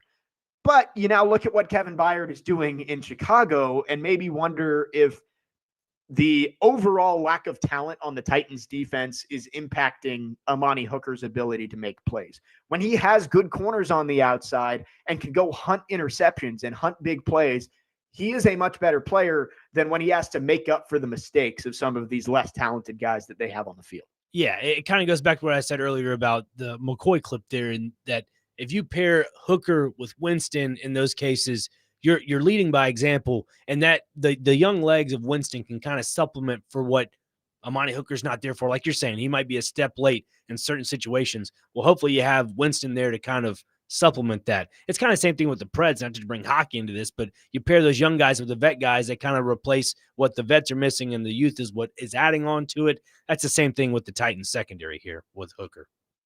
615-737-1025 is the phone number. Dustin from Hopkinsville on the text line asks, can Femi come back from injury this season? Would really like to see if he comes back and does the Fang thing. I don't know exactly what Dustin is saying, but I think Femi might actually be kind of close to reopening his practice window. I remember there was a comment last week, at least, about how they weren't sure about whether Femi was going to open his practice window last week. So maybe we'll find out about that tomorrow. And if Femi Oladejo comes back, that's at least giving you another reason to tune in for Titans games on Sundays, right? As you get to look at this guy. And we mentioned with the Titans picking early in the draft that edge rusher is a huge need. And no matter what, they're going to have to pick an edge rusher early in the draft. TD and I have lamented for weeks about how the Titans' last first-round draft pick at pass rusher was Derek Morgan. Like, you've got to go get a top guy at pass rusher. But let's say you trade back and you have 2 first-round picks. If Femi comes out and looks good down the stretch, which is a big if coming off of injury and hadn't really done much before, but if he does come back and make some plays down the stretch, maybe you feel like you have more of an ability to take that wide receiver and wait on the edge rusher than if Femi is this big question mark heading into year 2. Or do you kind of do the same thing, but do you wait on an edge rusher in the second round instead of like, third or fourth? I know you're kind of saying the same thing there, but like maybe if Femi does happen to be a decent edge rusher, you supplement that later in maybe next year's draft. Would you say so? Yeah, and I would love for the Titans not to have to take a pass rusher early, but they do have to at some point, right? Like they have been looking for an elite pass rusher for so long, and you tried to do it in the second, third rounds, and you tried to bring in Bud Dupree with a big free agent deal. Like they've made efforts, everything basically outside of taking one with their first round pick. If you can trade back and stay in the top 5, and Arvell Reese or Ruben Bain are sitting there, or maybe if you're a little further back and Cassius Howell from Texas A&M or Keldrick Falk from Auburn, like those guys, that can immediately be a playmaker on your defense, and they need that badly. But you'd love for Femi to come and show flashes and maybe make it feel like less of a dire need than it is right now. Yeah, I mean, look, I can pose the question to you here, but if Femi Oladejo never gets hurt and say he does go on the same trajectory of being a decently good, edge rusher for this Titans defense, that changes the whole synopsis of how you approach the 2026 draft, right? Yeah, I would think so. If you had Femi putting up numbers for you and it looked like he was going to develop into a top edge rusher, I think it does change the way you approach this. Then edge, still a need. You need more bodies, more talented bodies in that room, but wide receiver and cornerback and maybe even tackle become more pressing than edge rusher. But obviously the injury and Femi being more of a project guy doesn't have you in that spot. And I hope to see him back. I hope to see him healthy, but at this point, you just don't know whether he's going to be back. The fracture in the leg, it's one of those injuries that you could be back as early as this week, or he could miss the rest of the season. We really just don't know. Yeah, you really don't want to mess with any fractures. I mean, I've had a handful of them. I think I've broken like 9 or 10 bones, and they've all been the same ones. I've broken my left arm twice, my right arm like 2 or 3 times, broken my ankle twice. Like it, I'm with you on that. Don't mess around with any fractures because the future definitely could mess you up for sure. Right. The last thing you want is Femi having to miss this offseason that could be huge for his development. 615-737-1025 is the phone number. Last call for phones as we wrap things up on the other side. Chase and Big Joe are coming up at the top of the hour. We'll continue talking Titans. We'll get to your phones and a couple of odds and ends as we wrap up the show. Jake Lyman, Nick Frazier, Parker Kelly, next man up, 1025 The Game.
Final segment on this Tuesday. Next man up, 102.5 The Game. Jake Lyman, Nick Frazier, Parker Kelly with you. Been a fun show, Nick. Very glad that the initial Wi-Fi drop is the only one that we had. I think it's gone pretty smoothly considering I'm out here with Vandy women's basketball. Crystal clear. The mic has helped. My Memphis show a couple of weeks ago did not sound very good. So glad that I brought this time. I will be down here again tomorrow. It'll be just an hour and a half show with Corey Curtis as we're leading into Vanderbilt men's basketball tomorrow. They take on Western Kentucky at 11 a.m. Central Time. Pregame starts at 10:30, so we'll lead you right into that. Looking forward to it. And, of course, we'll not have a show on Thanksgiving, so hope everybody is having a great start to their holiday week. Before we get out of here, Nick, did just want to shout out Vandy women's soccer for the season that they're having. We had head coach Darren Ambrose on a couple of weeks ago after they won the SEC. They were able to beat LSU for the second time in a couple of weeks last night to advance to the Elite Eight. So Vandy women's soccer will play for a spot in the Final Four on campus on Saturday night against TCU. So if you're looking for something to do after the Vandy Tennessee football game wraps up, you can head out to the Plex. Vandy TCU for a spot in the Final Four in women's soccer. That team has been unbelievable, have not lost since September. It's impressive what's going on over there at on West End, because they're 2025 SEC tournament champions too. I mean, this is a team I think that's clicking on all cylinders right now. And even when I was on with you, I think a couple weeks ago, and also on the weekend show when we had on the head coach, we've asked him multiple times about just the development of this team and the chemistry, and he's even alluded to it that the chemistry between the forwards and the midfielders it's clicking, and that's what you kind of need in soccer. Is if you can connect the ball from the defensive line all the way up to your forwards, sky's the limit. Seriously. I mean, it's been stressful. If you've been watching those games, I know there are plenty of Vandy fans out there listening. The game on Friday, Clemson was pretty much dominated in that game. Vandy controlled the game, but gave up 2 PKs that sent it to extra time. Vandy won in the second overtime period. And then last night, 1-0. LSU gets a penalty kick, but Vandy saves it. Sarah Widelko, one of the best goalies in the entire country. So been stressful. They've got TCU, who yesterday won in the final, or tied it in the final 10 seconds of the game against North Carolina to get it to extra time, eventually won in penalty kicks. So something to keep an eye on coming up on Saturday. 6:30 is the kick time from the Plex. It's the final chance to see Vandy soccer at home this year because the final 4 games will be in Kansas City. So hopefully they can get another big win. Excited about that. I did see a tweet yesterday of the only 3 schools in the country with their football, men's basketball, and women's basketball teams all ranked in the top 25. Michigan, Tennessee, Vanderbilt. So 2 of the 3 are in the Volunteer State. It's great to have, especially in the city of Nashville. Like, look, I don't know how much the NIL has affected other sports besides basketball and football, but definitely looking at Vanderbilt athletics right now, if NIL is affecting any of the soccer program or golf or wherever else it may be, they're doing a pretty darn good job at it. Yep. So just wanted to shout them out quickly. Head coach Darren Ambrose doing a great job. They'll play for a spot in the Final Four on Saturday night. Justin from Greenbrier on the text line says the Preds, they are just so bad. Can't even muster up a want to talk about this team. And yeah, like I thought about having a segment on the Preds, but they lost 8-3 last night. It's like, what else is there to say about this team right now? Andrew Burnett on DVD last week came out and said that if he thought the coaches weren't getting the most out of the players, they wouldn't be here. And so doesn't seem like there's any big change inbound, and the Preds continue to fall towards the bottom of the standings. It's been tough to watch, and you just hope that something clicks at some point for this team. Yeah, I was reading Alex Doherty's, I guess it was his article in the Tennessean yesterday about Trotz. And Trotz obviously was, taken up for the coaches a little bit, but he said as a coach, I still see certain things on the ice that it's not all the coach's fault. It's some of the players' fault that we kind of have to, get them on the right track, essentially. So that's kind of interesting coming from Barry Trotz, because you look at this team and you think, well, if it's not the coaching and he knows there's something going on with some of the players, then what's the next step for this team? Right. I mean, it's those questions of what can you change about this team? Coaches, players. That's pretty much all there is. It's not like you're going to get a huge game plan change in the middle of the season, and you're not going to overhaul your roster in the middle of the season. So a coaching change is really the only thing you can think of. And Barry Trotz has made it clear that at very least for right now, there's no change imminent. So we'll see. The Predators, they're in the midst of a tough stretch, and you do have to put a little caveat of the two teams they've played are really tough teams. Like they lost to the Avalanche, who I believe have only lost once this season in regulation. Is that right? I think I saw that somewhere. And then the Panthers, who are the back-to-back defending Stanley Cup champions. So it's not like they're playing the bottom feeders of the NHL, but they've been outscored 11-3 after having 5 days off following Sweden. It hasn't been good. Yeah, I know Connor and I have had the conversation of it'll be a tough stretch of games for the Preds going forward because all these teams that are playing right now are just top contenders in the NHL. Yeah, it's been tough for the Preds. We hope they can bounce back. That'll about do it for us. Nick, appreciate you coming on as always. Been a fun show. Thank you, sir. Appreciate it. Hey, have a happy Thanksgiving if I don't see you. Thank you, and enjoy your show coming up with Chase and Big Joe. Tomorrow on Next Man Up, Corey Curtis is with us. Shortened show, 9 to 10:30. Hope you'll join us. Chase and Big Joe are coming up next here on 102.5 The Game.